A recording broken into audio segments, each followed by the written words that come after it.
तत्पुरुषाय विद्महे महादेव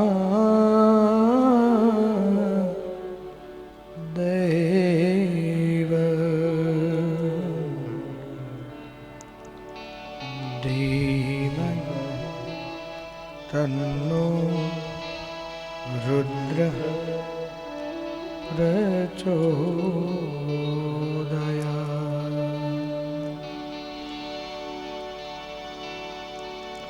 वन्दे देवउमापति सुरगुरु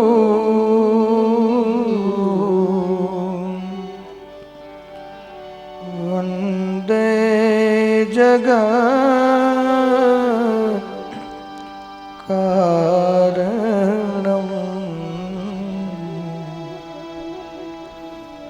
वन्दे पन्नगभूषणं मृगधरम् वन्दे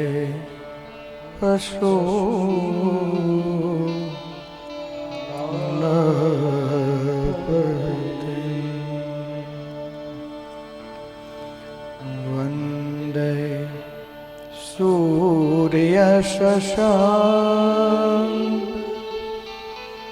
वनहि नयनम्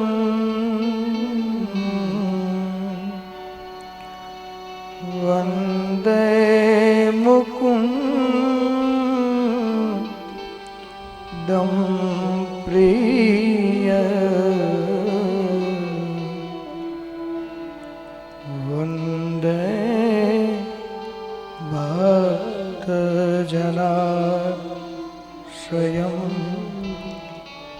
च वरदम् वन्दे शिवं शङ्करम्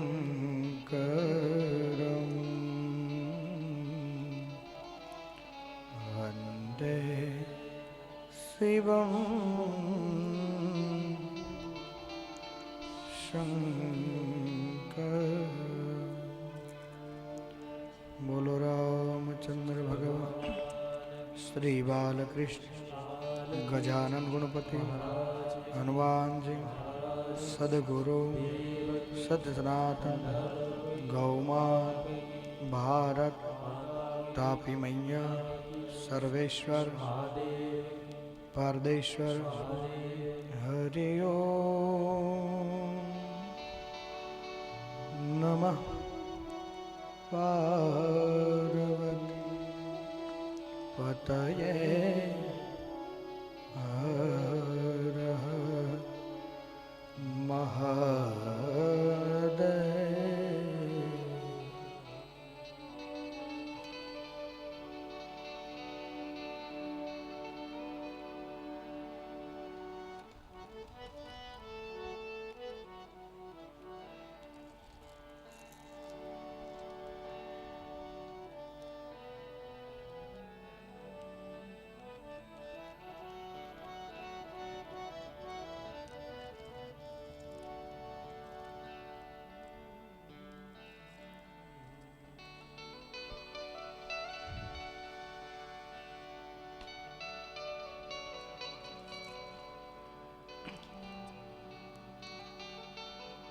मंच पर विराजित संगीत वृंद, कथा मंडप में विराजित भाइयों बहनों और माताओं ने अभ्यास गादी पर थी मारा ओम नमः शिवाय नमः शिवाय।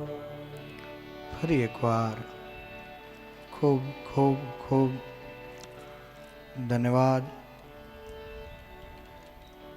पालनपुर गाम विस्ताરના દરેક ભાઈક ભક્તજનો, ભક્તિમતી માતાઓ, રાજન્સ એપલ, રાજન્સ ઓરેન્જ, યમુના કુંજ,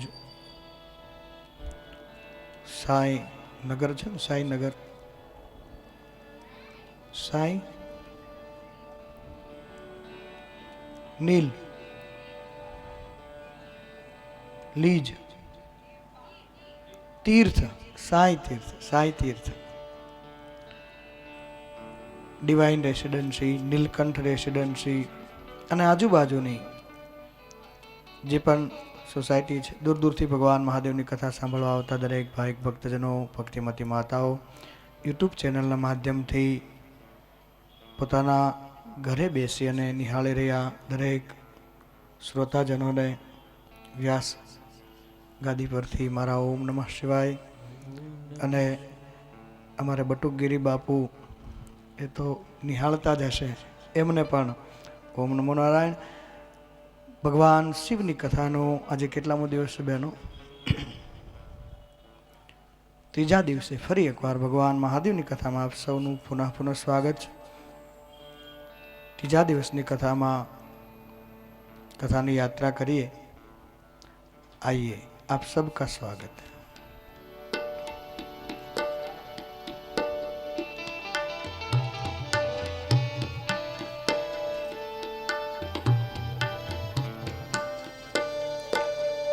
अथ श्री शिव महाकथा.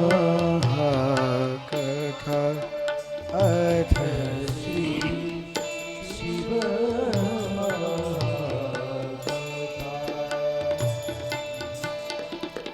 कथा है गे देवकी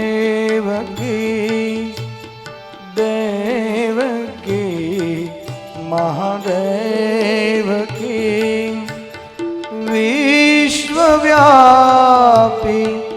विषधर सर्वेश्वर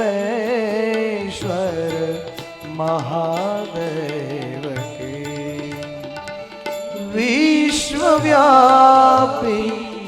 विषधर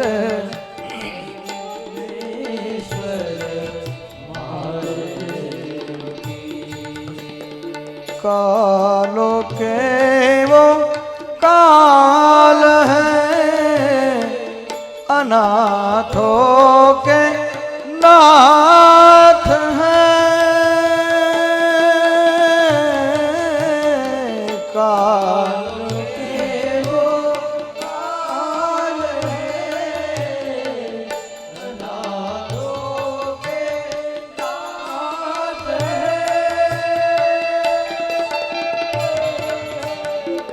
देव यसुर नर दैत्य सार शरण है महादेव की.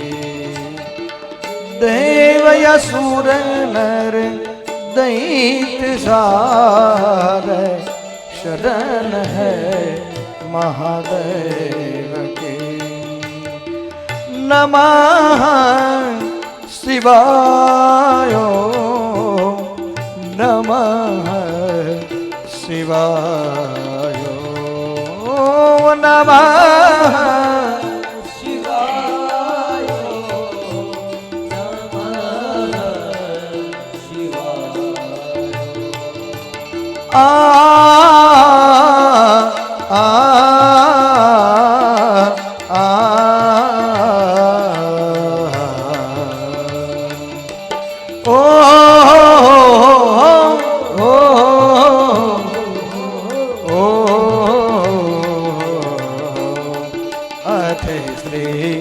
शिव महाकथा.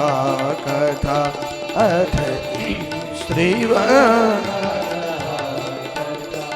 अथ श्री शिव महाकथा.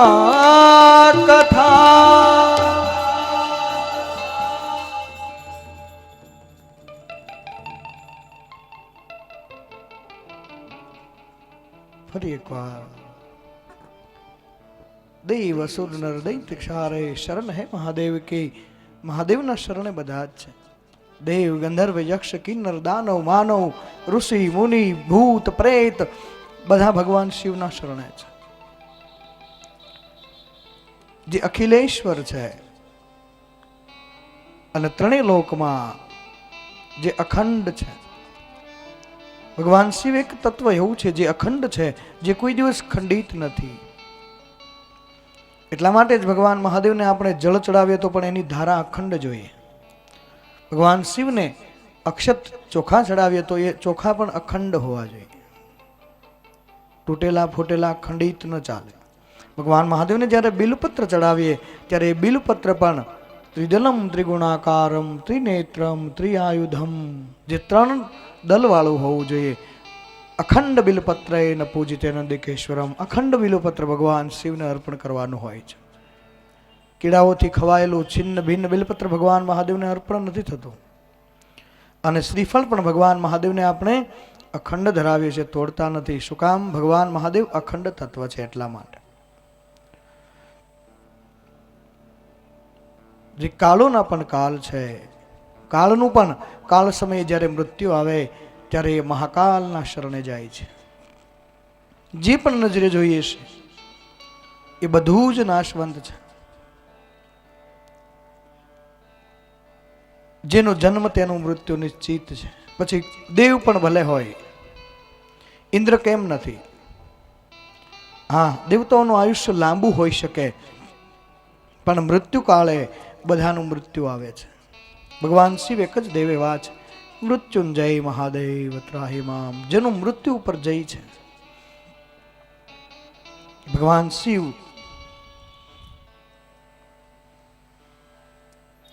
અખંડ છે. અને બપોર પહેલા આપણે આગળની કથામાં જોઈ ગયા, ક્યાં હતા?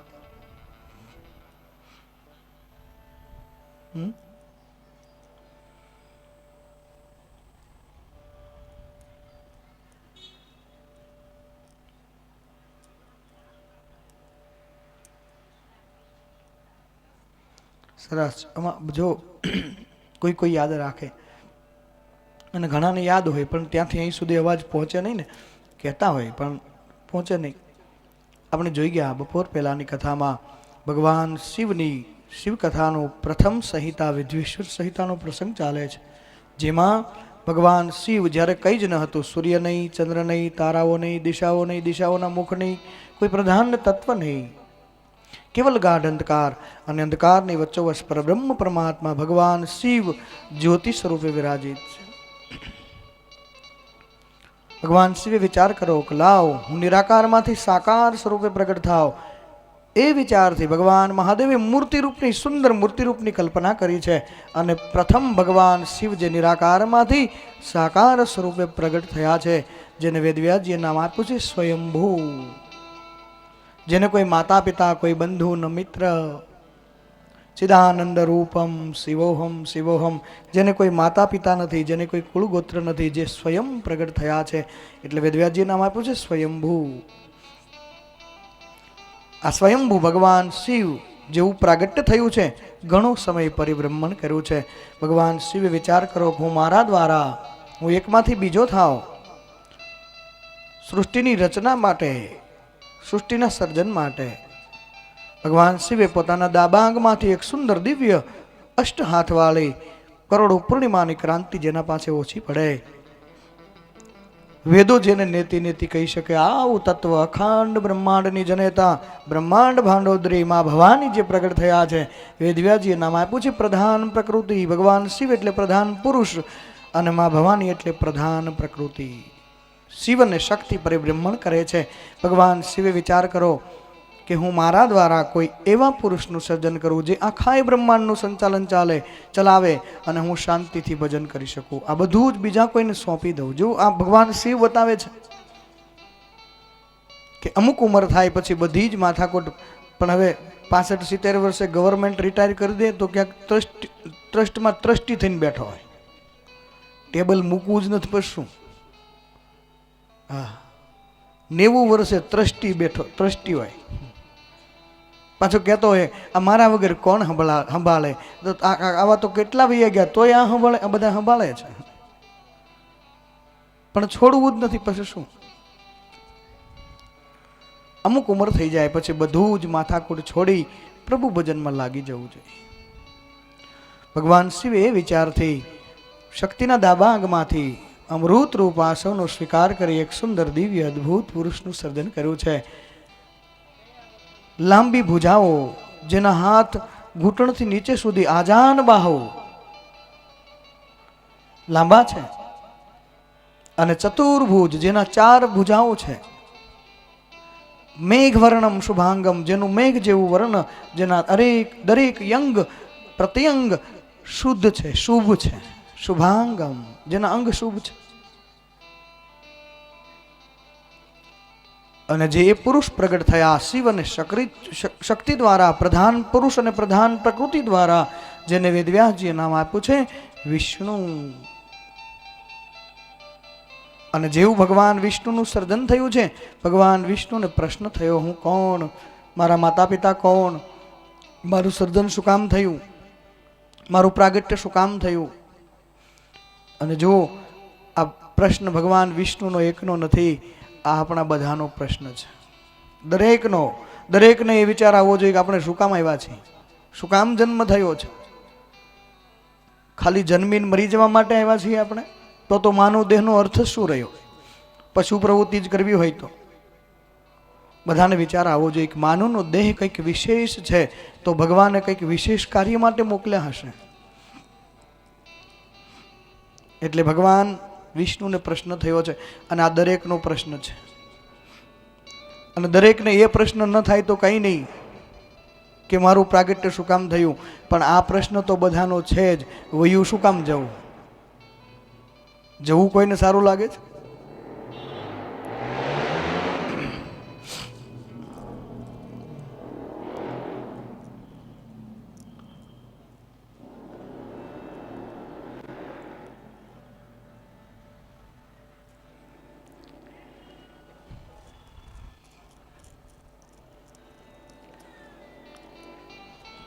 ક્યાં હતા?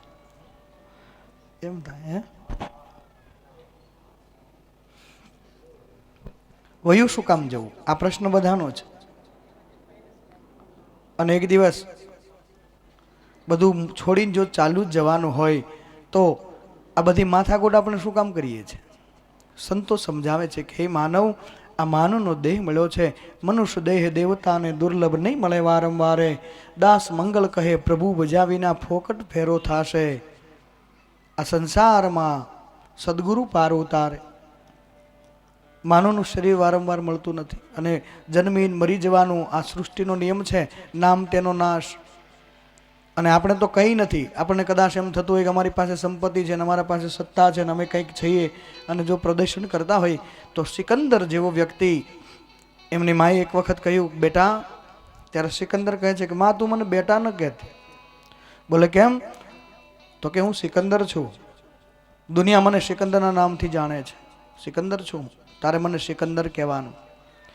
એ જ સિકંદરનું જ્યારે મૃત્યુ થયું, કબ્રમાં જ્યારે દફન કરવામાં આવ્યો, અને કબ્ર પર જઈ અમને એની માતા કહે છે કે સિકંદર, ત્યારે અંદરથી અવાજ આવે છે કે માં હવે સિકંદર ન કહેતી. બોલે કેમ?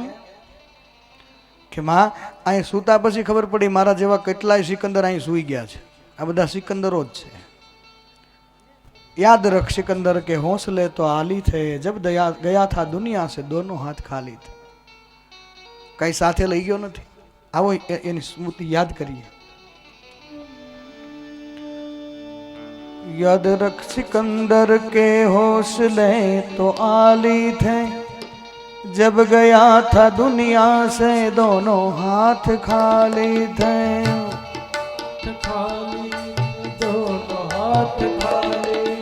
याद रख सिकंदर के हौसले तो आली थे, जब गया था दुनिया से दोनों हाथ खाली थे.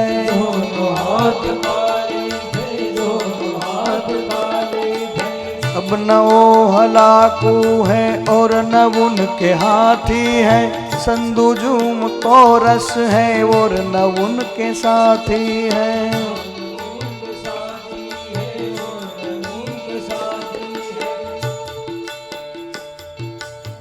सिकंदर जेवो व्यक्ति, याद रख सिकंदर के हौसले तो आली थी, लेकिन जब गया था दुनिया से दोनों हाथ खाली थे. अब न वो हलाकू है और न उनके हाथी है, संदूचू और उनके ना उनके साथी हैं। कल जो तन के चलते थे अपनी शानो शोखत पर, शम्मा तक नहीं जलती आज उनकी तुरबत पर। गुरबत पर आज उनकी गुरबत पर, सर उठा के चलने वाले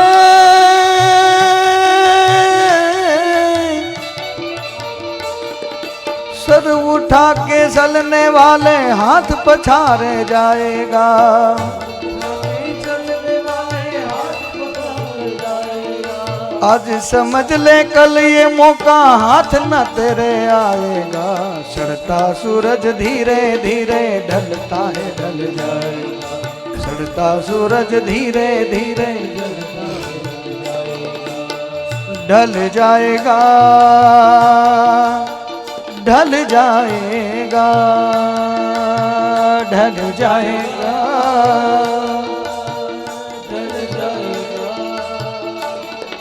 सड़ता सूरज धीरे धीरे ढलता है ढल जाएगा।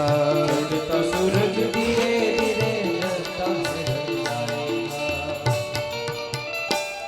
मौत ने जमाने को यशमा दिखा डाला, कैसे कैसे रुस्तम को खाक में मिटा डाला। આપણે જેવા કેટલા વયા ગયા છે।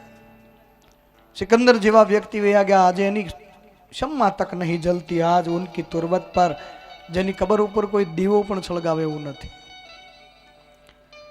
એમ ઘણા વયા ગયા છે। આ જ રીતે જો આટો ખાવા માટે આવ્યા હોય, વિચાર કરવો જોઈએ। ભગવાન વિષ્ણુ પ્રેરણા આપે છે જગતના દરેક જીવને કે વિચાર કરવો જોઈએ શું કામ આવ્યા છીએ।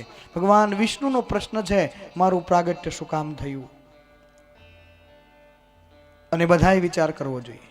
અને એટલા બધા પ્રશ્નો જ્યાં ભગવાન વિષ્ણુને થયા છે, આકાશમાંથી આકાશવાણી સંભળાય છે કે હે વિષ્ણુ, આટલા બધા પ્રશ્નોના ઉત્તર માટે તપ કરો તપ કરો તપ કરો।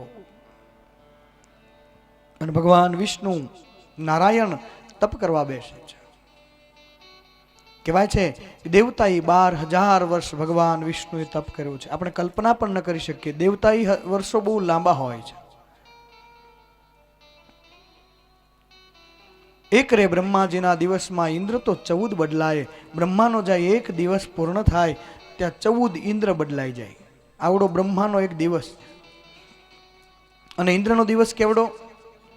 ભાગવત જેણે સાંભળ્યું હોય એને ખબર હોય, મુસ્કંદ નામના જે રાજા થયા, મુસ્કુંદ, એ સ્વર્ગમાં જ્યારે યુદ્ધ ચાલતું હતું, અને એ મુસ્કુંદ જ્યારે ઇન્દ્રને મદદ કરવા માટે સ્વર્ગમાં ગયા છે, અને 6 મહિના ત્યાં યુદ્ધ ચાલ્યું, અને 6 માસ પૂર્ણે જ્યારે યુદ્ધ સમાપ્ત થયું ત્યારે બધા પોતપોતાના નિવાસ સ્થાને જવા રવાના થાય છે, રજા માગે છે। ત્યારે ઇન્દ્ર મુસ્કુંદને કહે છે કે તમારે હવે શું વિચાર છે? મુસ્કુંદ કહે છે બસ હું પણ મારા વતનમાં જઈશ।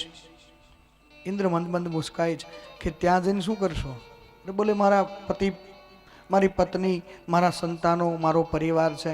ઇન્દ્ર ખડખડાટ હસતા કહે છે કે મહારાજ, તમે 6 મહિના અહીં રોકાણા ને ત્યાં 2 યુગો પૂરા થઈ ગયા। અત્યારે તમને ત્યાં કોઈ ઓળખતું નથી। હોઈ શકે પૃથ્વી પર પણ ઘણા દેશો એવા છે કે જ્યાં 6 મહિનાનો દિવસ ને 6 મહિનાની રાત્રિ થાય છે, પૃથ્વી પર પણ। આ તો બહારની વાત છે, પણ માણસની એક માનસિકતા એવી હોય જ્યાં આપણો હાથ ન પહોંચે ને એટલે એમ કે એવું ન હોય, પણ આપણને ખબર નથી એવું જ હોય। આપણે તે દિવસે જે વાત કરી ને કે આ બ્રહ્માંડમાં 400 અબજ તારાઓ છે, અને એ પણ પૃથ્વી રાઈના દાણા જેવડી છે, અને પેલા તરબૂચ જેવડા છે। એકલો સૂર્યનો ગોળો એવડો છે કે જેમાં 1300 પૃથ્વી સમાઈ જાય। આપણા પૃથ્વીના 1300 ગોળા ભેગા કરો ને એ સૂર્યમાં એકમાં સમાઈ જાય, આવડો સૂર્ય છે। અને આ બ્રહ્માંડમાં એવા પણ ગ્રહો છે કે જેમાં 1.5 લાખ સૂર્ય સમાઈ જાય, 1.5 લાખ સૂર્ય સમાઈ જાય એવા પણ। ક્યારેક તમે જુઓ ગેલેક્સી ખોલી, અને હવે તો આ નેટ ઉપર થઈ ગયું બધું।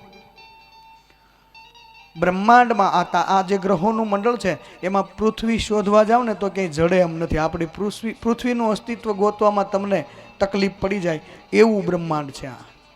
તો આપણે તો 12-35નું મકાન હોય તો એમ કહેતા હોય અમારી પાસે કાંઈક છે, આવું બ્રહ્માંડ છે. અને અનેક ગ્રહો ઉપર અલગ અલગ રાત્રિ દિવસનું નિર્માણ હોય છે. અમુક જગ્યાએ દિવસ, અને આ બ્રહ્માંડમાં કહેવાય છે કે કોટી સૂર્ય, 1 કરોડ સૂર્ય છે. આવડું અનંત બ્રહ્માંડ જેણે બનાવ્યું છે, આનાથી મોટું વિજ્ઞાન બીજું ક્યાં હોય? પણ માણસ એક થોડું અમથું કોઈ સંશોધન કરે તો એમ કે વાહ હા, કેવડું આપણે દુનિયા કેટલી આગળ વધી ગઈ, કેટલી ટેકનોલોજી આવી ગઈ. આ ઈશ્વરની ટેકનોલોજી કોઈ દિવસ જોઈ જ નહીં તમે. એ કેવો વિજ્ઞાની હશે. સુંદર એક ભજન છે એનું, મને યાદ આવ્યું. ઈશ્વર તો પણ છે વિજ્ઞાની, ઈશ્વર તો પણ જવાબ દેને, જવાબ દેને, જવાબ દેને એ આવડા નભમાં સૂર્ય ચંદ્ર ક્યાં રહેતા હશે, સૂર્ય ચંદ્ર ક્યાં રહેતા હશે. જવાબ દેને, જવાબ દેને, જવાબ દેને એ આવડા નભમાં સૂર્ય ચંદ્ર ક્યાં રહેતા હશે, સૂર્ય ચંદ્ર ક્યાં રહેતા. જનનીના ઉદરમાં જીવ જીવે ને, જનનીના ઉદરમાં બંધ શ્રીફળમાં પાણી, ઈશ્વર તો પણ છે વિજ્ઞાની, ઈશ્વર તો પણ. જવાબ દેને આવડા નભમાં સૂર્ય ચંદ્ર ક્યાં રહેતા હશે. આવું બ્રહ્માંડ જેણે બનાવ્યું, જેમાં કોટી સૂર્ય ક્યાં રહેતા હશે. અને એનો પરચો તો જુઓ, સવારનો સમય થાય અને સૂર્ય ઉદય થઈ જાય. કોઈ દિવસ એવું બન્યું જ નહીં કે આજ ઘટાટોપ વાદળાઓ બહુ છવાયા તો સૂર્યને થોડું મોડું થયું. અને ગમે એટલા વાદળ છવાઈ જાય, સૂર્ય ઉદય થાય એટલે ખબર જ પડી જાય કે સવાર થઈ ગયું છે. ગમે એટલા આવરણના વાદળાઓ પણ એ સૂર્યને છુપાવી શકતા નથી, એ સૂર્યના પ્રકાશને છુપાવી ન શકે. આ બ્રહ્માંડમાં કોટી સૂર્ય છે, કરોડો સૂર્ય. આવું જેણે બ્રહ્માંડ બનાવ્યું, આ કેવો વિજ્ઞાની હશે. આ જાણવાની કોઈ દિવસ ઈચ્છા ન થાય કે એ કેવો હશે. जिसकी रचना इतनी सुंदर वो कितना सुंदर होगा. એ કેટલું સુંદર હશે. આવું બ્રહ્માંડ. આપણે પેલા ગામમાં જુઓ, પેલા પેલું ચકડોળ આવતું ને, ચકડોળ મોટરો વાળું લઈને આવે. ગામમાં બધે વડીલોને ખબર હોય, 4 સીટનું આવે, પછી આમેય ફરે ને આમેય ફરે.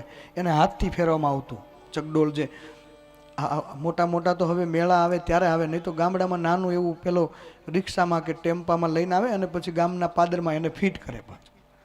અને છોકરાઓ બધા જાય, 1 રૂપિયો 2 રૂપિયામાં પેલો 4-5 આંટા ફેરવે. હાથથી જ ફરતું. એ જોયું છે ને? એ ચકડોળ કોને જોયું છે? આ વડીલો જે હશે એને જોયું હશે. બાકી હવે તો મોટા જોયા હોય, પણ આ જે નાનું ગામમાં જે આવતું એ ચકડોળ આમ ફરતું હોય ને, એ હાથેથી જે ફેરવે એ 4 કિલોમીટરની ઝડપે ફરે. કેટલી? 4 કિલોમીટરની. અને એ ચકડોળમાંથી નીચે ઉતરીએ, ચક્કર આવે કે ન આવે? આવે ને. 4 કિલોમીટરની ઝડપે ફરતું ચકડોળ, એનાથી નીચે ઉતરો એટલે તમને ઘડીક વાર આંખો બંધ કરવી પડે, ચક્કર આવવા લાગે. આ પૃથ્વી 1.5 લાખ કિલોમીટરની ઝડપે ફરે છે. કોઈ દી ચક્કર આવ્યા? 1.5 લાખ કિલોમીટરની ઝડપે. એ એની રચના છે. પણ માણસનો હાથ ન આવે એટલે એમ કે એવું ન હોય, એવું હોય.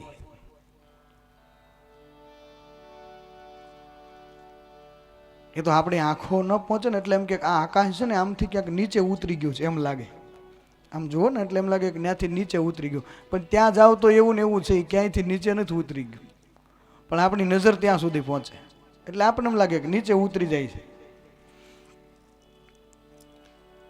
આવું બ્રહ્માંડ જેણે બનાવ્યું, એમાં આપણી રચના કરી, માનવનો દેહ ભગવાને આપ્યો અને એક એક વ્યક્તિને એક એક વિશેષતાઓ આપી. જો તમે અલગ અલગ અલગ બધાની કેવી, કોઈનું દિમાગ કેવું હોય, કોઈની ચાલચલન કેવું, કોઈની વળી મનોવૃત્તિ કેવી, કોઈ શોખીન અને કોકની પાસે બધું જ હોય તોય બેઠો હોય, હોળી આડા 2 દિવસ હોય એવા. એમ અમુક જોજો તમે મોજ કરવા જ આવ્યા હોય, એ કાયમ મોજમાં જ હોય કે ન હોય, અને અમુકને હોળી આડા 2 દિવસ જ હોય, એની પાસે કદાચ ગમે એટલું આવી જાય તો શું છે. જીવન છે ને કેરીના દાબા જેવું છે. આપણે કેરીનો દાબો નાખે પછી લોભી પ્રકૃતિનો માણસ હોય ને તો એમ કે પેલા આપણે છે ને ચાંદીવાળી ખાઈ જાય, એટલે એમાંથી ચાંદીવાળી ગોતે, આ 2 ચાંદીવાળી, વળી સવારમાં કે આ હજી 2 ચાંદીવાળી, આ હજી 2 ચાંદીવાળી, એને ઠેઠ સુધી ચાંદીવાળી જ નીકળે. અને અમુક જીવનો હોલદોલ હોય કે પેલા હારી ખાઈ લો ને ચાંદીવાળી ભલે પડી, એને રોજ સારી નીકળે કે આ હજી સારી છે, આ સારી છે, આ સારી, આ સારી. અને અમુક એમ કે નબળી પડી ગઈ છે તે ખાઈ જાય, કાલે 2 બીજી નબળી પડી જાય. એક ભાઈને તો 20 વર્ષે ભગવાનની કૃપાથી દીકરાનો જન્મ થયો. બહુ માનતાઓ કરી હશે, પણ 20 વર્ષે દીકરાનો જન્મ થયો એટલે બધા મિત્રો કહેવા લાગ્યા કે લા ભાઈ કેટલો ભાગ્યશાળી તું, ઉત્સવ મનાય, નાસ્તા કરાવ, બધાને પાર્ટી આપ. 20 વર્ષે ભગવાને તારી ઉપર કૃપા કરી, 20 વર્ષે તારે ત્યાં દીકરાનો જન્મ થયો. ત્યાં તો આ હોળી આડા 2 દિવસ હોય એમ બેઠો હોય કે શું રાજી થાય કે 20 વર્ષે ભગવાને છોકરો આપ્યો એટલો અમથું આપ્યો કે લે.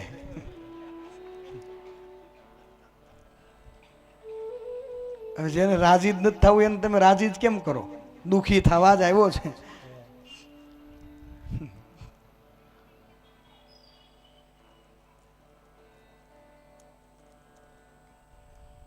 એટલે જીવન કેવી રીતે જીવવું એ દરેક મનુષ્યને આ ધર્મગ્રંથો બતાવે છે. જો બાલ્યવસ્થા, બાળાપણ છે ને એ ભાગવત જેવું હોવું જોઈએ, નિર્દોષ ભાગવત જેવી બાલાવસ્થા. એ તો લોકો ગલત અર્થ કરે એનો કંઈ ના ન કહે, એમ કે કૃષ્ણ ભગવાને કેવી લીલા કરીને, કેટલી ગોપીઓ, પણ એ લોકોને એ જ ખબર નથી કે ભગવાન કૃષ્ણ જ્યારે ગોકુળમાં હતા ત્યારે ગોપીઓ સાથે જે લીલા કરી છે, પણ ભગવાન કૃષ્ણ ગોકુળમાં 11 વર્ષ ને 52 દિવસ જ રહ્યા છે. હવે 11 વર્ષ ને 52 દિવસનું બાળક હોય કેવડું?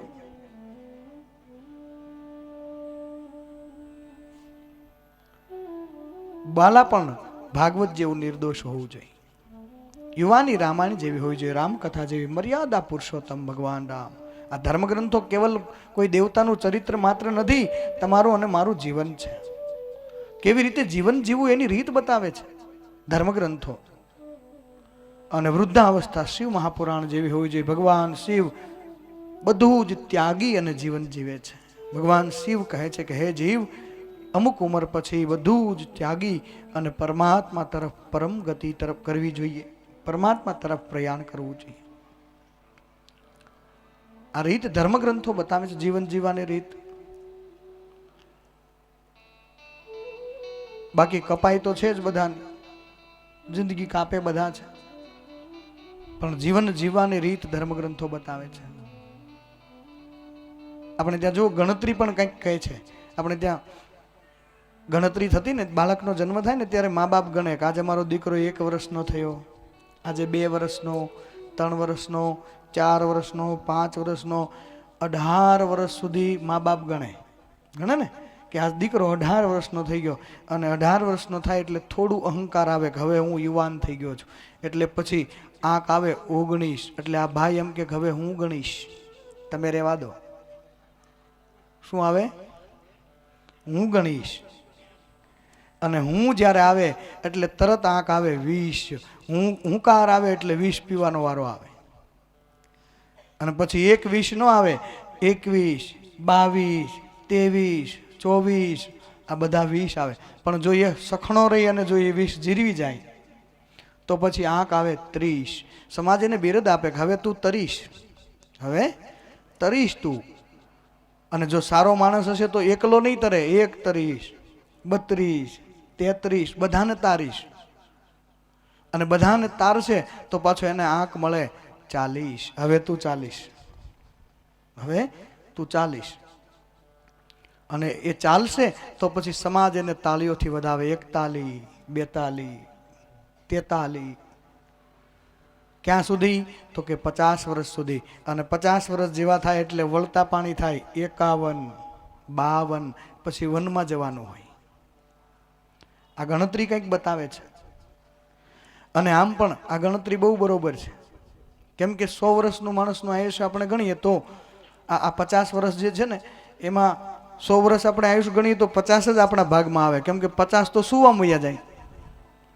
100 વર્ષની માણસનું આયુષ્ય ગણીએ આપણે તો 50 વર્ષ તો સુવામ ન વયા જાય. એ તો આપણે એમ કહીએ છીએ કુંભકર્ણ 6 મહિના સૂતા ને 6 મહિના જાગતા. પણ આપણે જો 12 મહિનાનો હિસાબ કરીએ તો આપણે 8 મહિના હુવામ વયા જતા છે. અમુક 10 વાગ્યા સુધી હુતા હોય, એને 8 મહિના હુવામ જાય. કુંભકર્ણ તો 6 મહિના જ હુતા હતા, 6 મહિના જાગતા હતા. આને 8 મહિનાનો હિસાબ આવે. એટલે માનવનો દેહ મળ્યો છે. માણસે વિચાર કરવો જોઈએ કે અમે શું કામ મારું પ્રાગટ્ય થયું છે. ભગવાન વિષ્ણુને એટલા પ્રશ્ન થયા, તપ કરો, તપ કરો, તપ કરો. આકાશવાણી સંભળાય છે. એવી જ રીતે હરેક જીવને જીવનમાં કંઈક ને કંઈક તપ જોઈશે, કંઈક ને કંઈક નિયમ જોઈશે, કંઈક ને કંઈક વ્રત જોઈશે. સાવ એમનેમ ન ચાલે. સ્વામી વિવેકાનંદનું એક સૂત્ર હતું, ઉઠો, જાગો અને ધ્યેય પ્રાપ્તિ સુધી મંડ્યા રહો. પણ આપણે ધ્યેય પ્રાપ્તિને કાઢી જ નાખ્યું. ઉઠો, જાગો, મંડ્યા રહો, ઉઠો, જાગો, બસ. ન ધ્યેય ન પ્રાપ્તિ. ઉઠો, જાગો ને મંડ્યા રહો, બસ. માનવનો અવતાર કંઈક ને કંઈક નિયમ, કંઈક ને કંઈક વ્રત, એકાદી પણ આદત માણસની, એકાદું પણ નિયમ જીવનમાં હશે ને એ માણસનું જીત થશે. એકાદ નિયમ હોવો જોઈએ જીવનમાં. કંઈક તપ જોઈશે. ગીતામાં ભગવાન કૃષ્ણએ કહ્યું કે ધર્મ રક્ષતે રક્ષતા. ગમે તેવા મુસીબતના સમયમાં માણસને ધર્મ સિવાય બીજું કોઈ બચાવી નહીં શકે. અને યાદ રાખજો, જેના જીવનમાં ધર્મનું આચરણ હશે એ જ નિર્ભય હશે. ધર્મથી વિરુદ્ધ જે હાલશે એ ભયભીત હશે. તમે કદાચ માથા ભારે બની જવા માટે કોઈના ઉપર ઘા કરીને વહી આવો, પણ ઊંઘ તો ન જ આવે. કેમ કે એ કર્મ બીવડાવે કે ભાઈ આજ આપણે આ કામ કર્યું છે, કાલ કોક ભેટી જશે. તો સીધી વસ્તુ છે. એમ કોઈની મદદ કરીને આવ્યા હોય તેથી ઊંઘ ના આવે એવું ન બને. તો ઘસઘસાટ આવી જાય. ખબર છે કે હું સારું કામ કરીને આવ્યો છું. માણસને પોતાના કર્મો જ બીવડાવે છે. એટલે ધર્મ જીવનમાં જરૂરી છે. ધર્મ રક્ષતે રક્ષતા. ધર્મ જ્યાં સુધી રક્ષણ કરે ત્યાં સુધી જ માણસ બચી શકે. ધર્મ જીવનમાંથી ગયો એટલે પતન થઈ જશે. તપને ઉલટાવો એટલે એનો ઉલટો અર્થ થાય પતન થઈ જાય. ભગવાન વિષ્ણુ તપ કરવા માટે બેઠા છે. દેવતાએ 12,000 વર્ષ ભગવાન વિષ્ણુએ તપ કર્યું છે. આપણે જોઈ ગયા ને કે એક રે બ્રહ્માજીના દિવસમાં ઇન્દ્ર તો 14 બદલાય. 14 ઇન્દ્ર બદલાઈ જાય. આવડો દિવસ બ્રહ્માનો છે. અને ભગવાન વિષ્ણુનો જ્યાં એક દિવસ પૂરો થાય ત્યાં બ્રહ્માનું સર્જન અને વિસર્જનનું કાર્ય પૂરું થઈ જાય. સર્જન પણ થઈ જાય, વિસર્જન પણ થઈ જાય. એવું દેવતાએ 12,000 વર્ષ ભગવાન વિષ્ણુએ તપ કર્યું છે. તપના પરિણામ સ્વરૂપે ભગવાન વિષ્ણુના શરીરમાંથી જળધારાઓ પ્રગટ થઈ છે. અને આખું બ્રહ્માંડ જે કંઈ આપણે જોઈએ છે સમગ્ર બ્રહ્માંડ જળમય બન્યું છે. આ સૃષ્ટિના પ્રારંભની વાત છે, જ્યારે કંઈ જ ન હતું. સૂર્ય નહીં, ચંદ્ર નહીં, તારાઓ નહીં, દિશાઓ નહીં, દિશાઓના મુખ નહીં, પૃથ્વી, આકાશ, વાયુ નહીં, જળ નહીં, અગ્નિ નહીં. એ સમયે ભગવાન વિષ્ણુના શરીરમાંથી જળની ધારાઓ પ્રગટ થઈ છે. અને એ જળથી સમગ્ર બ્રહ્માંડ જળમય બન્યું છે. અને એનો પુરાવો જો માર્કુંડ ઋષિની એક બહુ જૂની વાણી છે. માર્કુંડ ઋષિ એ જી ગુરુ મારા અસલ જુગમાં નહોતો રે આધાર, એ 50 કરોડમાં પાણી રે. 50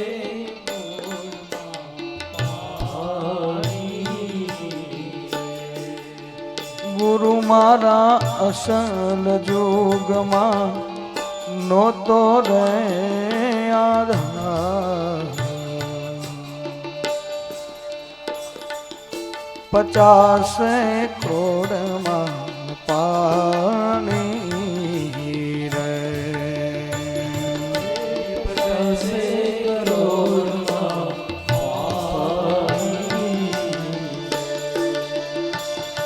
તે દી નિરંજન હતા નિરાકાર,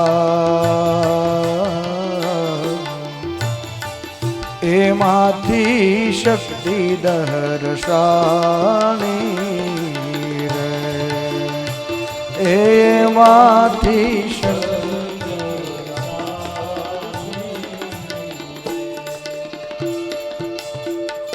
એજી ગુરુ મારા અસલ જુગમાં નહોતો આધાર, તેદી 50 કરોડમાં પાણી, તેદી નિરંજન હતા નિરાકાર, એમાંથી શક્તિ દર્શાણી. એ નિરંજનમાંથી શક્તિ નું સર્જન થયું છે. આ ઋષિઓની સંતોની વાણી પુરાવા આપે છે. ધર્મગ્રંથ તો કહે જ છે ભગવાન વિષ્ણુના શરીરમાંથી જે જળધારાઓ પ્રગટ થઈ આખું બ્રહ્માંડ જળમય બન્યું છે, અને એ જ જળમાં ભગવાન વિષ્ણુ શયન કરવા લાગ્યા છે. જુઓ, ભગવાન વિષ્ણુએ તપ છોડ્યું નથી, એ જ જળમાં શયન કરવા લાગ્યા અને પોતાનું તપ ચાલુ રાખ્યું છે. એટલે ભગવાન વિષ્ણુએ જળમાં શયન કર્યો, એટલે ભગવાન વિષ્ણુનું નામ પડ્યું છે નારાયણ. નાર નામ જલ, અને જળમાં શયન કરનાર એટલે ભગવાન વિષ્ણુનું નામ પડ્યું છે નારાયણ. અને આ નારાયણ જળમાં તપ કરે છે. જો જીવનમાં કંઈ પણ સાધનાનો પંથ ઉપાડીએ ને તકલીફ આવે, પણ ગમે તેવી કસોટીમાં પણ માણસ પોતાનું ધર્મ, પોતાનું નિયમ, પોતાનું વ્રત છોડે નહીં, એને જ કંઈક પ્રાપ્ત થાય. બાકી અમુક તો ઉતાવળમાં નિયમ લઈ લે. 3 શનિવાર હનુમાનજીના મંદિરે જઈને 4થા શનિવારે કહેતો હોય હનુમાનજી મારું કામ ન કર્યું, તો કે હનુમાનજી શું ઘરે પોતા મારવા આવે? અને 3 શનિવારમાં તારે કંઈક ભાળી જવું છે? પાછો કહેતો હોય સત્યાની માથે કસોટી હોય બાપા, તું 3 શનિવારમાં સત્યવાદી થઈ ગયો. ગમે તે પરિસ્થિતિમાં સંતોએ ભલામણ કરી છે. જુઓ, પ્રથમ વિચાર સૌ કરજો, વિકટ છે માર્ગ ભક્તિનો, પછી તમે પગલા ભરજો, વિકટ છે માર્ગ ભક્તિનો. દુઃખોનો પહાડ ઉતરશે, સગાવાલા નિંદા બહુ કરશે. સગા પણ નિંદા બહુ કરે. અને પડોશીથી જ શરૂઆત થાય. કથા સાંભળવાની તૈયારી કરીએ ત્યાં જ પડોશી કે હમણાં તો ભક્તાણી થયા છે ને કાંઈ રોજ ઉપડે જ કથા મૂકે. પડોશી હારે બનતું નથી, કે એને કાંઈ લેવા દેવા ન હોય. બોલો, તોય તે આ નિયમ છે. મોટા ભક્તાણી થઈ ગયા છે, રોજ કથામાં જાય છે, એને શું તકલીફ બોલો? પણ આ નિયમ છે. દુઃખોનો પહાડ ઉતરશે, સગાવાલા નિંદા બહુ કરશે, કોઈને સત્ય ન સમજાશે, કસોટીમાં જીવન જાશે, વિકટ છે માર્ગ ભક્તિનો. સાધનાનો પંથ ઉપાડવામાં આવે ત્યારે કષ્ટ આવે, તકલીફ આવે. ભગવાન વિષ્ણુ સમગ્ર બ્રહ્માંડ જળમય બન્યું છતાં પોતાનું તપ છોડ્યું નથી. અને એ તપના પરિણામ સ્વરૂપે ભગવાન વિષ્ણુના શરીરમાંથી 5 જ્ઞાન ઇન્દ્રિયો, 5 કર્મ ઇન્દ્રિયો, 11મું મન, 25 પ્રકૃતિ, આ બધું ભગવાન વિષ્ણુના શરીરમાંથી ઉત્પન્ન થયું છે, જે માનવ દેહના નિર્માણ માટે, આ સૃષ્ટિના સર્જન માટે ઉપયોગી છે. અને સમય વીતતા ભગવાન શિવની ઈચ્છા વડે ભગવાન વિષ્ણુની નાભીમાં એક સુંદર કમળ ઉત્પન્ન થયું છે. અને એ કમળ પર ભગવાન શિવે શક્તિના જમણા આંગમાંથી એક સુંદર દિવ્ય અદ્ભુત પુરુષનું સર્જન કરી અને એ કમલ પર પધરાવવામાં આવ્યા છે, જેને વેદવ્યાસજીએ નામ આપ્યું છે પદ્મજ. કમલોદ બ્રહ્મા, કમલ પર પ્રગટ થયા એટલે કમલોદ. કમલ પર જે વિરાજિત છે એટલે પદ્મજ પણ કહેવાય, બ્રહ્મા પણ કહેવાય. ભગવાન બ્રહ્માનું જેવું સર્જન થયું, બ્રહ્માજીને પણ પ્રશ્ન થયો છે, હું કોણ, મારા માતા પિતા કોણ? પણ આવો ભગવાન બ્રહ્માનું જ્યારે સર્જન થયું છે ત્યારે 2 મિનિટ ભગવાન બ્રહ્માજીને યાદ કરી લઈએ, કેમ કે બ્રહ્મા પણ વરદાન આપવાવાળા છે. અનેક ભક્તો એવા થયા જેમણે તપ કરી અને બ્રહ્માની પાસેથી અનેક શક્તિઓ મેળવી છે. વરદાન આપવાવાળા ભગવાન બ્રહ્મા અને વિધાતા છે, બધાના સર્જક બ્રહ્મા છે, આપણા બધાનું મૂળ બ્રહ્મા છે, પિતામહ પ્રજાપિતા ભગવાન બ્રહ્માને યાદ કરીએ 2 મિનિટ. બ્રહ્મણે નમઃ, બ્રહ્મણે નમઃ, બ્રહ્મણે નમઃ, બ્રહ્મણે નમઃ, બ્રહ્મણે નમઃ, બ્રહ્મણે નમઃ, બ્રહ્મણે નમઃ, બ્રહ્મણે નમઃ, બ્રહ્મણે નમઃ. સબ ગાઈએ. બ્રહ્મણે નમઃ, બ્રહ્મણે નમઃ, બ્રહ્મણે બ્રહ્મણે નમઃ. ઓમ ઓમ ઓમ.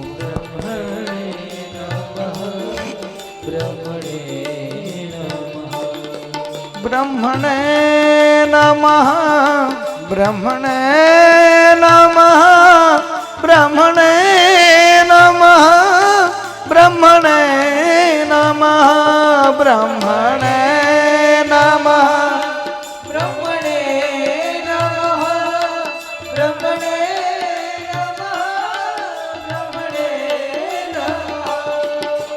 બ્રહ્મણે નમઃ, બ્રહ્મણે નમઃ, બ્રહ્મણે નમઃ, બ્રહ્મણે નમઃ, બ્રહ્મણે નમઃ, બ્રહ્મણે નમઃ, બ્રહ્મણે નમઃ, બ્રહ્મણે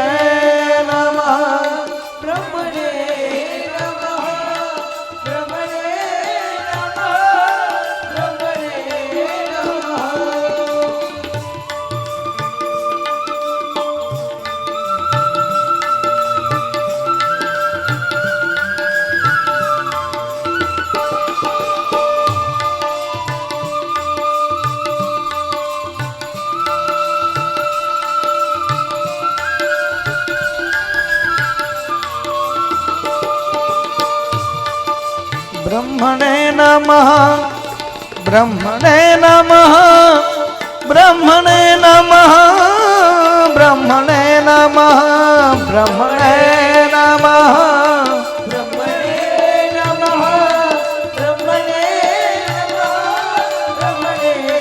નમઃ, બ્રહ્મણે નમઃ,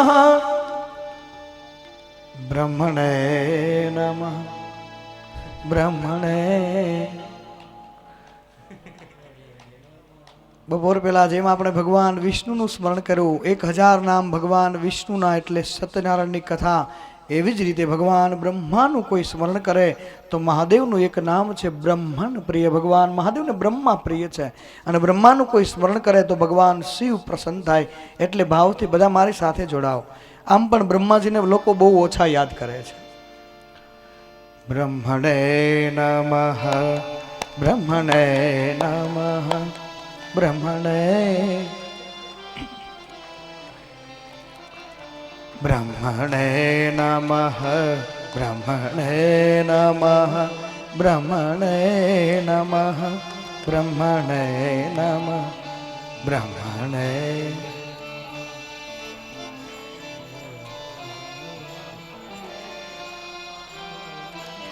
આટલા બધા લોકો જો ભાવથી જઈ ભગવાન બ્રહ્માના નામનું સ્મરણ કરીએ તો બ્રહ્મલોક સુધી અવાજ પહોંચે. અને આપણા બધાનું મૂળ ભગવાન બ્રહ્મા છે, પિતામહ બ્રહ્મા અને સૃષ્ટિના સર્જક વિધાતા બ્રહ્મા છે. ભાવથી બ્રહ્મણે નમઃ, બ્રહ્મણે નમઃ, બ્રહ્મણે નમઃ. 2 હાથ ઊંચા કરી અને મને ખબર પડે. બ્રહ્મણે નમઃ, ब्रह्मणे नमः ब्रह्मणे नमः ब्रह्मणे नमः ब्रह्मणे नमः ब्रह्मणे नमः ब्रह्मणे नमः ब्रह्मणे नमः ब्रह्मणे नमः ब्रह्मणे नमः ब्रह्मणे नमः ब्रह्मणे नमः ब्रह्मणे नमः ब्रह्मणे नमः ब्रह्मणे नमः ब्रह्मणे नमः ब्रह्मणे नमः ब्रह्मणे नमः ब्रह्मणे नमः भाव से ब्रह्मणे नमः ब्रह्मणे नमः ब्रह्मणे नमः ब्रह्मणे नमः ब्रह्म चतुर्मुखो ब्रह्मा स्वर्गलोके पितामहः यथा चतुर्मुखो ब्रह्मा स्वर्गलोके पितामहः तथा त्वं मम यज्ञेश्वे ब्रह्मा द्विजोत्तम ब्रह्मणे नमः ब्रह्मणे नमः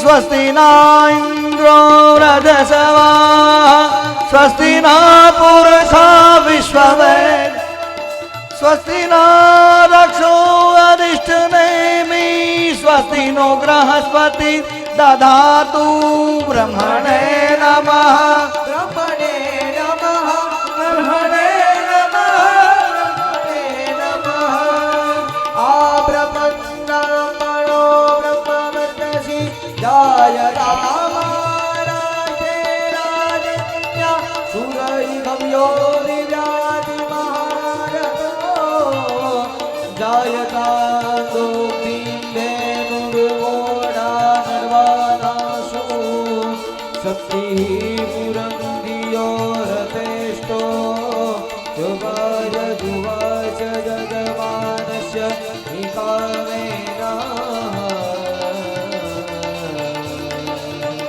ब्रह्मणे नमः ब्रह्मणे नमः ब्रह्मणे नमः ब्रह्मणे नमः ब्रह्मणे नमः ब्रह्मणे नमः ब्रह्मणे नमः तब ब्रह्मा धरणी सनुजा अभय धरो जिय आवा जो कछुआयुष ब्रह्म ही दिन्हा हर्षे देव विलंबन कीन्हा ब्रह्मणे नमः ब्रह्मणे नमः ब्रह्मणे नमः ब्रह्मणे नमः ब्रह्मार्पणम् ब्रह्महवि ब्रह्मातो ब्रह्मणाहुतं ब्रह्म तेन गन्तव्या ब्रह्म कर्म समाधिना ब्रह्मणे नमः ब्रह्मणे नमः ब्रह्मणे नमः બ્રહ્મણે નમઃ બ્રહ્મણે નમઃ બ્રહ્મણે નમઃ બ્રહ્મણે નમઃ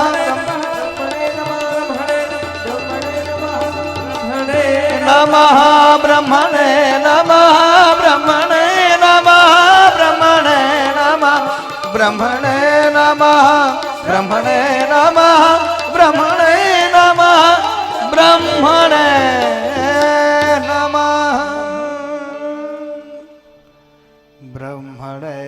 બ્રહ્મણે નમઃ બ્રહ્મણે નમઃ બ્રહ્મણે નમઃ બ્રહ્મણે નમઃ બ્રહ્મણે सब गाइए भाव से भगवान ब्रह्मा जगत के रचयिता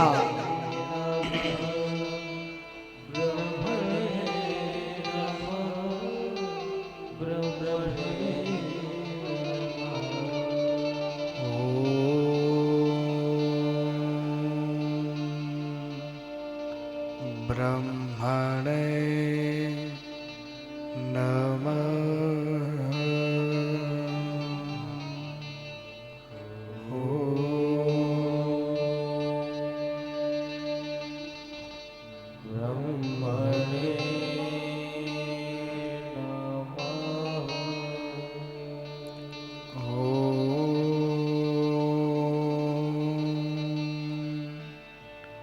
ब्रह्मणे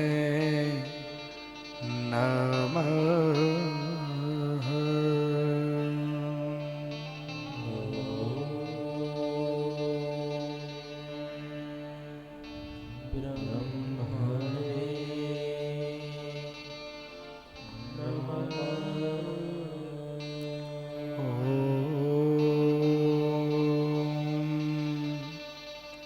ब्रह्मणे नमः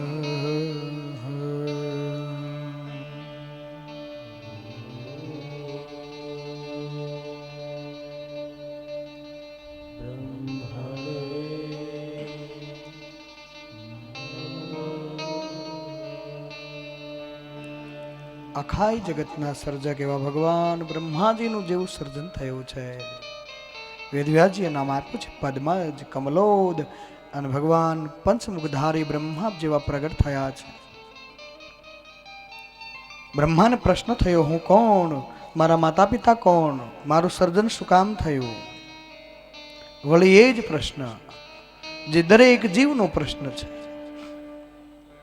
બ્રહ્માએ પોતાનું મૂળ શોધવા માટે કમલની ડાલમાં ચાલવાનું શરૂ કર્યું છે પણ કહેવાય છે કે બ્રહ્મા થાકી અને અંતે વળી કમલ પુષ્પ પર આવે છે બ્રહ્મા એટલે જ્ઞાન ઘણા લોકો એમ કહે કે જો બ્રહ્માએ પણ કેવી મૂર્ખાઈ કરી બ્રહ્મા એટલે જ્ઞાન અને જેમને જ્ઞાન જોતું હોય સાક્ષાત શારદા જેની બુદ્ધિ છે બ્રહ્મા પોતાનું મૂળ શોધવા ગયા એ એક રૂપક છે પણ કહેવાનો અર્થ એ છે કે કેટલી વખત બળ અને બુદ્ધિથી પરમાત્મા હાથમાં આવતો નથી બળ અને બુદ્ધિથી પોતાનું મૂળ શોધી શકાતું નથી બ્રહ્માએ બળ અને બુદ્ધિનો પ્રયોગ કર્યો છે અંતે કમલ પુષ્પ પર આવી અને બ્રહ્મદેવ વિચાર કરે કે મારું પ્રાગટ્ય શું કામ થયું અને કમલના પુષ્પ પર ટપકતું જળ બ્રહ્માએ અવાજ સાંભળ્યો છે તપ તપ તપ અવાજ સાંભળી બ્રહ્માએ નક્કી કર્યું છે કે મને તપ કરવા કહે છે અને કમલ પુષ્પ પર પદ્મજ તપ કરે છે વર્ષો વીત્યા તપ કરતા અને તપના પરિણામ સ્વરૂપે ભગવાન શિવ અર્ધનારેશ્વર સ્વરૂપમાં બ્રહ્માની સમક્ષ પ્રગટ થાય છે બોલો અર્ધનારેશ્વર મહાદેવ કી જય પ્રથમ ભગવાન શિવ અર્ધનારેશ્વર સ્વરૂપમાં બ્રહ્માની સામે પ્રગટ થઈ બ્રહ્માને કહે છે કે હે બ્રહ્મા આપણું નામ બ્રહ્મા રહેશે તમારે સૃષ્ટિનું સર્જન કાર્ય કરવાનું છે આપ સર્જન કાર્યમાં લાગી જાઓ હે બ્રહ્મા હું મારી બ્રહ્મ વિદ્યા સર્જન શક્તિ આપને આપું છું અને આપ સૃષ્ટિનું સર્જન કરો બ્રહ્મદેવ બે હાથ જોડી અર્ધનારેશ્વર મહાદેવને પ્રાર્થના કરે છે કે હે મહાદેવ હે અર્ધનારેશ્વર, મારે કેવી રીતે સૃષ્ટિનું સર્જન કરવું? અને બહુ સાચી વાત છે. માણસ કોઈ ચિત્રકાર હોય અને તમે કહો કે ભાઈ મારું ચિત્ર બનાવી આપ, અથવા તો કોઈ પણ ચિત્ર બનાવવાનું તમે કહો તો સામે એનું કંઈ પ્રૂફ તો જોઈએ ને. તમે ઊભા રહો અથવા તો કોઈ મૂર્તિ આપો અથવા તો કોઈ ફોટો આપો. એમ બ્રહ્માજી કહે છે કે મહાદેવ, હે અર્ધનારેશ્વર, હું સૃષ્ટિનું સર્જન કેવી રીતે કરું? ભગવાન અર્ધનારેશ્વર કહે છે કે હે બ્રહ્મા, આપ આપના બંને નેત્રો બંધ કરો, હું આપને દિવ્ય દ્રષ્ટિ આપીશ, તમે સૃષ્ટિનું સર્જન નિહાળો. બ્રહ્માજી ધ્યાનસ્થ થયા. કહેવાય છે કે અનેક બ્રહ્માંડો બ્રહ્માએ જોયા છે, અનેક બ્રહ્માંડ. અને બ્રહ્માજીએ સૃષ્ટિનું સર્જન કાર્ય શરૂ કર્યું છે. અને જુઓ તો ખરા, ભગવાન બ્રહ્માની રચના કેવી. મેં અગાઉ પણ કહ્યું હતું કે બધામાં કેટલો ફરક, એકની એક ડાય જ તમને બીજે જોવા ન મળે. કોઈને ઓલું નાનું એવું મોઢું આપ્યું, કોઈને ઓલું જબરું મોઢું, કોઈને વળી ઝીણા ઝીણા કાન તો વળી કોઈને સુપડા જેવા કાન આપ્યા, કોઈને વળી ઝીણી ઝીણી આંખો આપી તો વળી કોઈને મોટા મોટા ડોળા આપ્યા, કોઈને ઝીણી ઝીણી જીભ તો કોઈને મોટા મોટા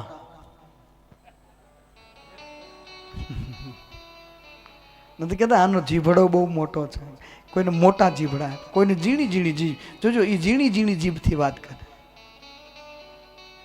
પતિદેવ જ્યારે જમવા બેસે ને ત્યારે જ બાજુમાં બેસી જાય. હે તમને કહું, એમ જ કે ને, સાંભળો છો? પેલો કે સાંભળી સાંભળીને તો ગરડો થયો. હવે સાંભળું છું, તું આવી તે દિવસનું તારું જ સાંભળું છું. ત્યાં વળી ઝીણી જીભથી શરૂ કરે કે આમ જો મારી દેરાણી છે ને, એ તો એમ કહેતી હતી કે 8 હાથ વાળી છે, 8 હાથ વાળી. એ તો હું સાંભળી ગઈ ને તો મને ક્યાંથી ખબર પડે? આ ઘરમાં આવું ચાલે છે, મને 8 હાથ વાળી. ત્યાં વળી બિચારો ઓલો સીધું લે કે ભાઈ એમાં ખોટું શું કર્યું?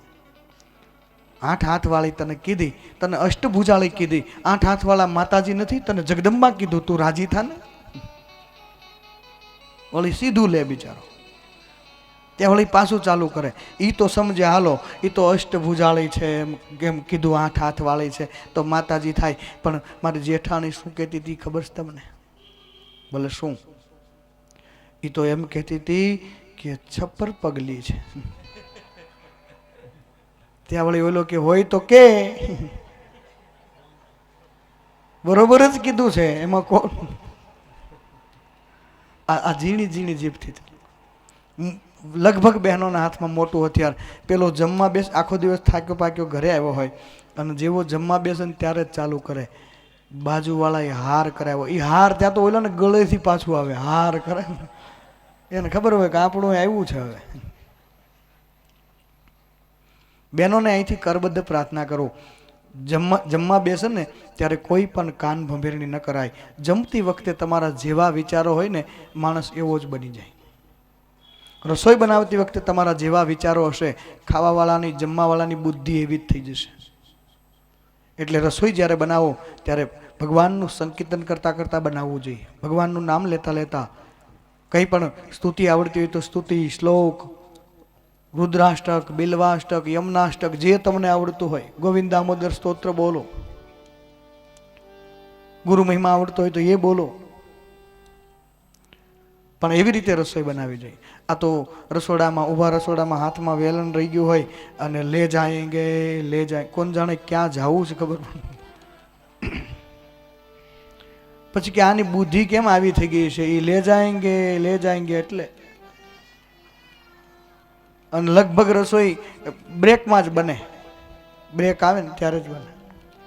સાથ નિભાના સાથી, ત્યાં તો ટીવી સામે ગોઠવાઈ જાય અને બ્રેકિંગ આવે એટલે તરત રસોઈ. ઓલી સાથ નિભાના સાથિયા એટલે રસોઈ બનાવતી વખતે તમારા વિચારો પવિત્ર હોવા જોઈએ. ભોજનમાં ભક્તિ ભળી જાય, ભોજન પ્રસાદ થઈ જશે. ઘરમાં ભક્તિ ભળી જાય, ઘર મંદિર બની જાય. જીવનમાં ભક્તિ ભળી જાય, જીવન ધન્ય થઈ જાય. સત્યનારાયણનો પ્રસાદ જ્યારે બનાવી ત્યારે કેટલો મીઠો લાગે છે, લાગે ને?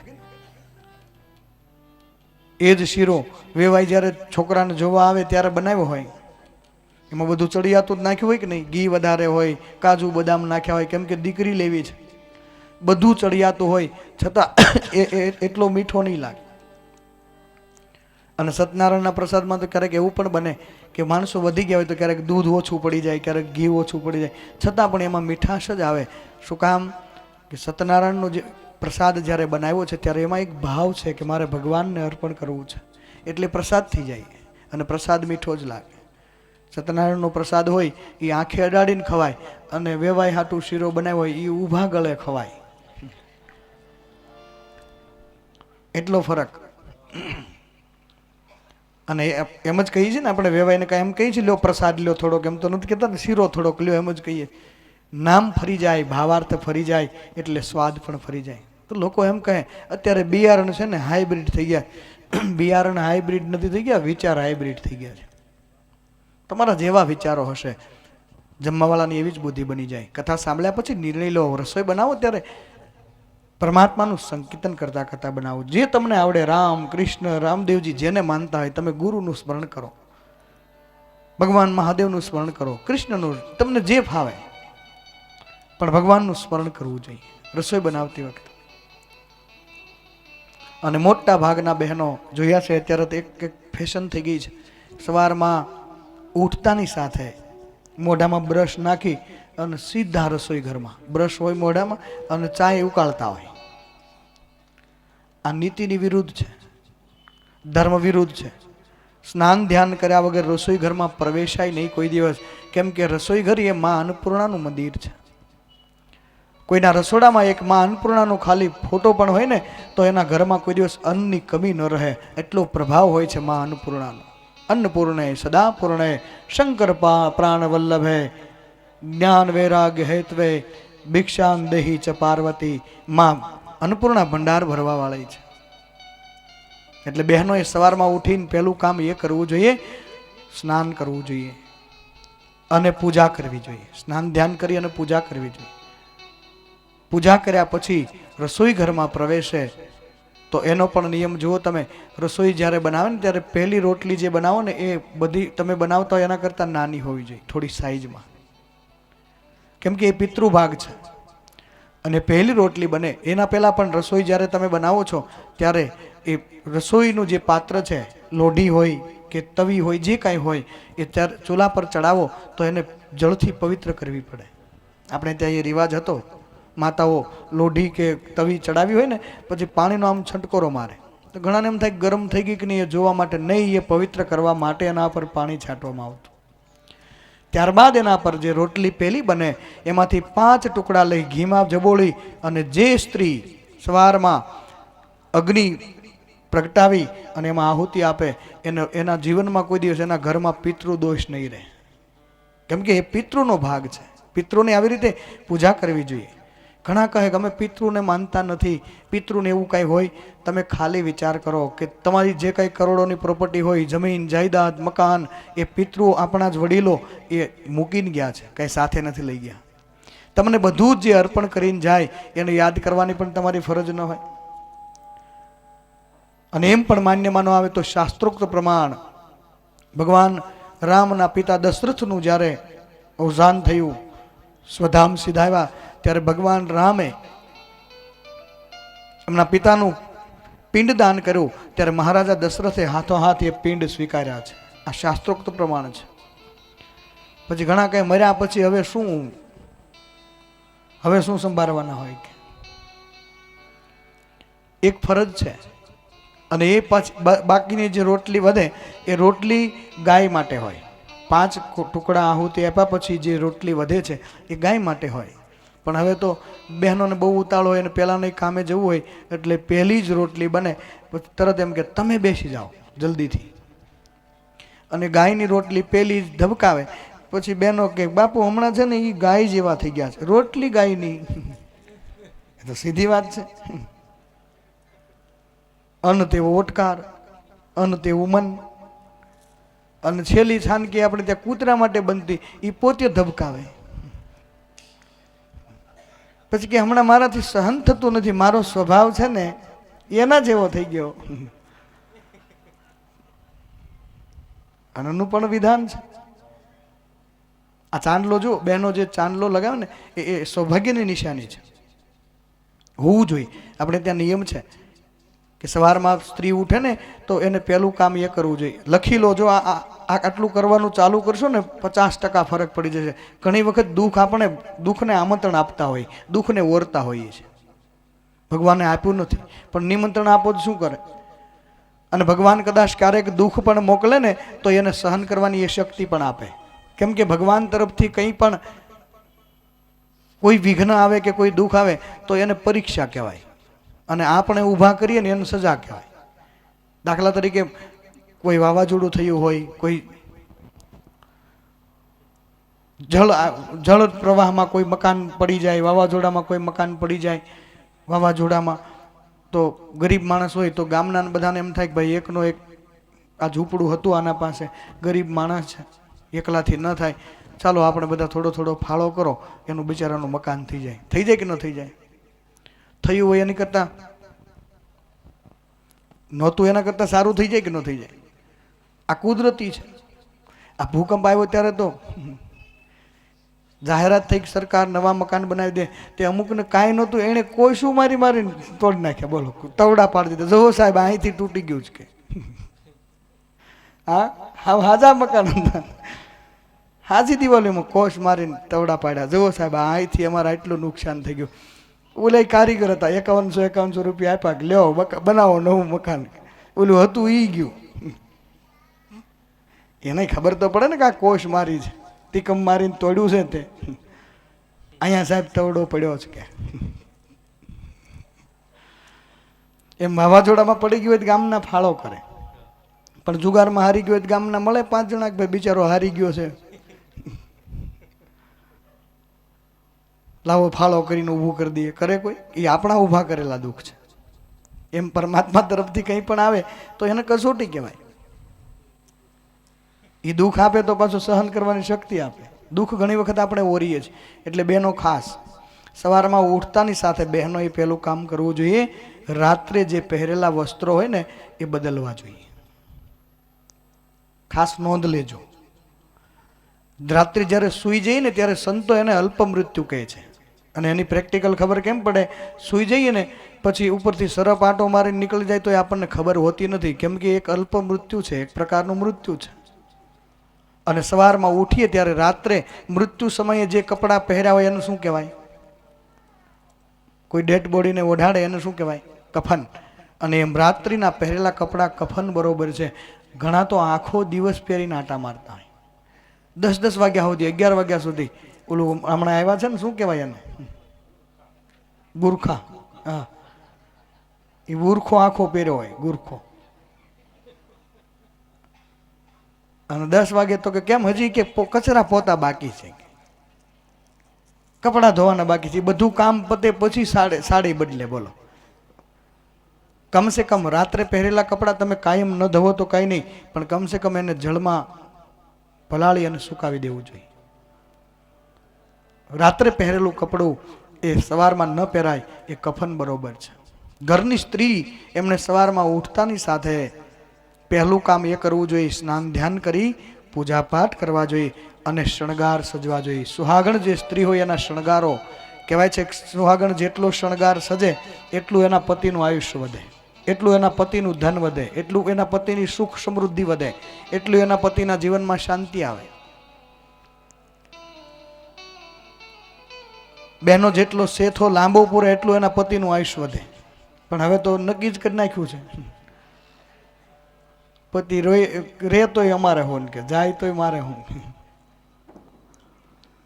એક બેન તો હમણાં કંઈક ટેબલ ઉપર કામ કરતા હતા, એના ઘરવાળાએ વિવેક કર્યો કે તું ધ્યાન રાખજે હો, ક્યાંક પડતી નહીં, તું જો પડીશ તો હું વિધુર થાઈશ, ક્યાંક જો તું પડીશ તો હું વિધુર. ઓલી બેન સંસ્કારી, એણે કહ્યું હાય હાય તમે આવું શું કામ બોલો છો? શુભ શુભ બોલો, હું છું ત્યાં સુધી તમારે વિધુર થવાની શું જરૂર છે? હું ન થાવ કે? એટલે તું જા એમ.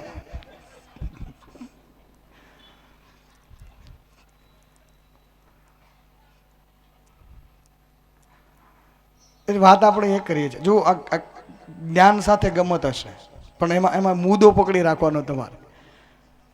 મેં પહેલાં કહ્યું હતું ને, કથા એ કથા જ હોય, પણ ક્યારેક ક્યારેક આ મેમરી થોડીક ફ્રેશ થઈ જાય ને તો. એટલે સુહાગણ સ્ત્રી છે, એના ભાલમાં કુમકુમનું તિલક હોવું જોઈએ. પ્લાસ્ટિકનું ભલે તમે રાખો, પણ સવારમાં તો કમસે કમ ઉઠતાની સાથે આખો દિવસ ન રહે, પણ સવારમાં ઉઠે ત્યારે કમસે કમ ભાલમાં કુમકુમનું તિલક હોવું જોઈએ. શેથામાં સિંદૂર અથવા કુમકુમ હોવું જોઈએ. આને પવિત્ર માનવામાં આવ્યું છે. હવે તો શેથા એ મેચિંગ આવ્યા છે, જેવી હાડી એવા જ કલરનો, જેવો ડ્રેસ એવા જ, કોણ જાણે શેના આવતા હશે. અને પતિ પ્લાસ્ટિકના આવ્યા. આવે ચાંદલો, પતિની નિશાની ચાંદલો, તિલક એટલે પતિ. હવે એ પ્લાસ્ટિકના થઈ ગયા. તે ક્યારેક પતિ કબાટના કાચ ઉપર ચીપક્યા હોય, ક્યારેક નળ ઉપર ચીપકાવ્યા હોય, ક્યારેક રસોડામાં ટાઇલ્સ ઉપર ચીપક્યા હોય. પછી અમને કે બાપુ હમણાં એ ગરમ બહુ રહે છે, રસોડામાં તપાસ કરો, ચૂલા પાસે ક્યાંક હશે, ત્યાંથી હાથમાં આવશે.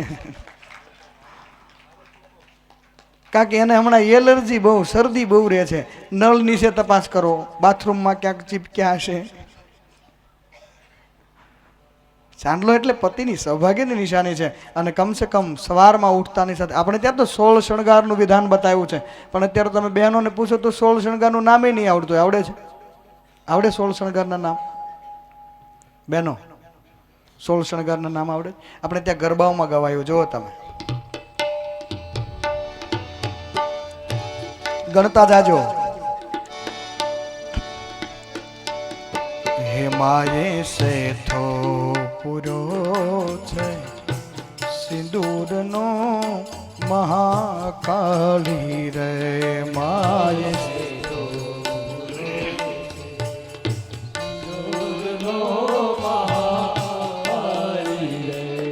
માન ચોટલે વસિયેલ નાગ, પાવાગઢ વાળી રે. માન ચોટલે વસિયેલ નાગ, પાવાગઢ વાળી. ગણતા જાજો. માએ શેથો પૂરો સિંદૂરનો, માને ચોટલે વસિયેલ નાગ, માને કાને તે કુંડળ શોભતા મહાકાળી રે. માને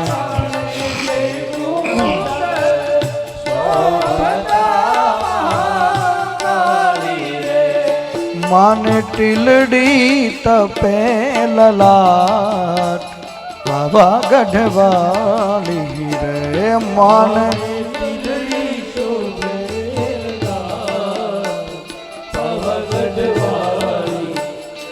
માને નાકે તે નથડી શોભતી મહાકાળી રે. માને નાકે નથડી શોભતી મહાકાળી રે. માને ગળે 51 હાર, પાવાગઢ વાળી રે. માને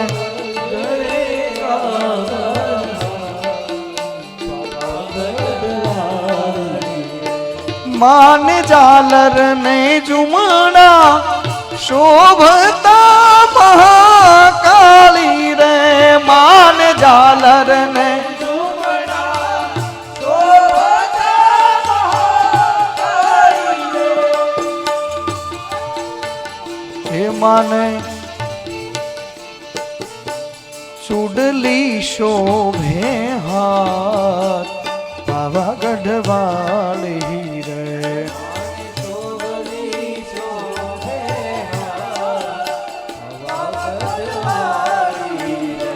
માને બાએ બાજુ બંધ બેરખા મહાકાળી રે.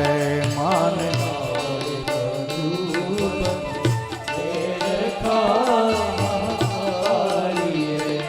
માન 10 આંગળીએ વેદ, પાવાગઢ વાળી રે.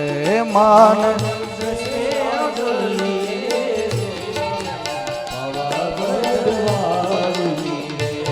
માને હાથે તે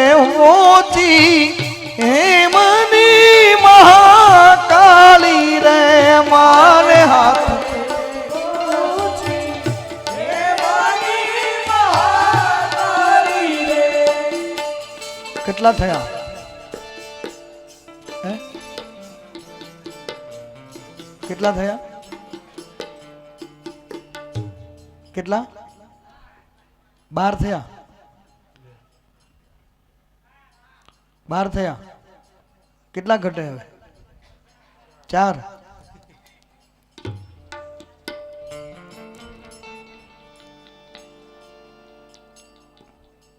એ માને કાંબીને કડલા શોભતા મહાકાલી રે માને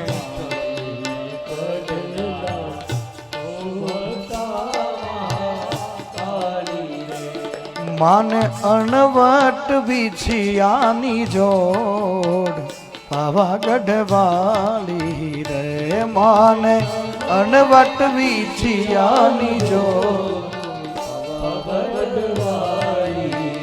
એ માને જાજરનો જણકાર પાવાગઢ વાલી રે માને જાજરનો જણકાર પાવાગઢ વાલી.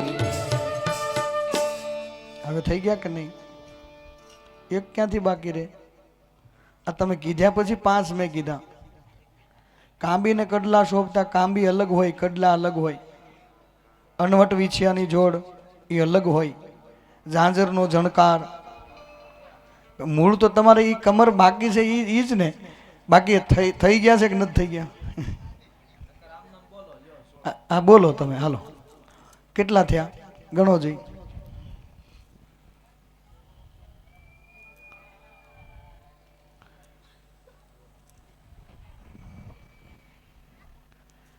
હાલો ગણો. માને ઝાલર ને ઝુમણા શોભતા, ઝાલ અને ઝુમણા અલગ હોય. ઝાલ ને ઝુમણા શોભતા. માને કાને તે કુંડલ શોભતા, માને ગળે 51 હાર, માને માએ સેથો પૂરો સિંદૂરનો, ટીલડી તપે લલાટ, માને નાકે નથડી શોભતી, માને ચુડલી શોભે હાથ, માને બાએ બાજુબંધ બેરખા, બાજુ અલગ હોય, બેરખા અલગ હોય, માને 10 આંગળીએ વેઢ, માને હાથે પહોંચી હેમની. કેટલા થયા? 12 થયા ને? તે પછી માને કાંબીને કડલા શોભતા, અણવટ વિછિયાની જોડ, માને ઝાંઝરનો જણકાર, એક લટકાનો, બરાબર ને? 17 થયા ને? એક વધારે.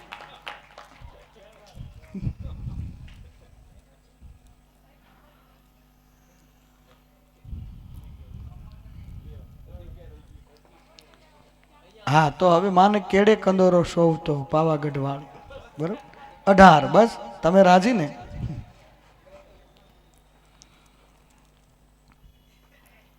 આ બધા શણગારો છે. અને કહેવાય છે ઘરની સ્ત્રી એ ઘરની લક્ષ્મી છે. ગ્રહદ્વારે ભાર્યા લક્ષ્મી, ઘરની લક્ષ્મી કોઈ હોય તો સ્ત્રી છે.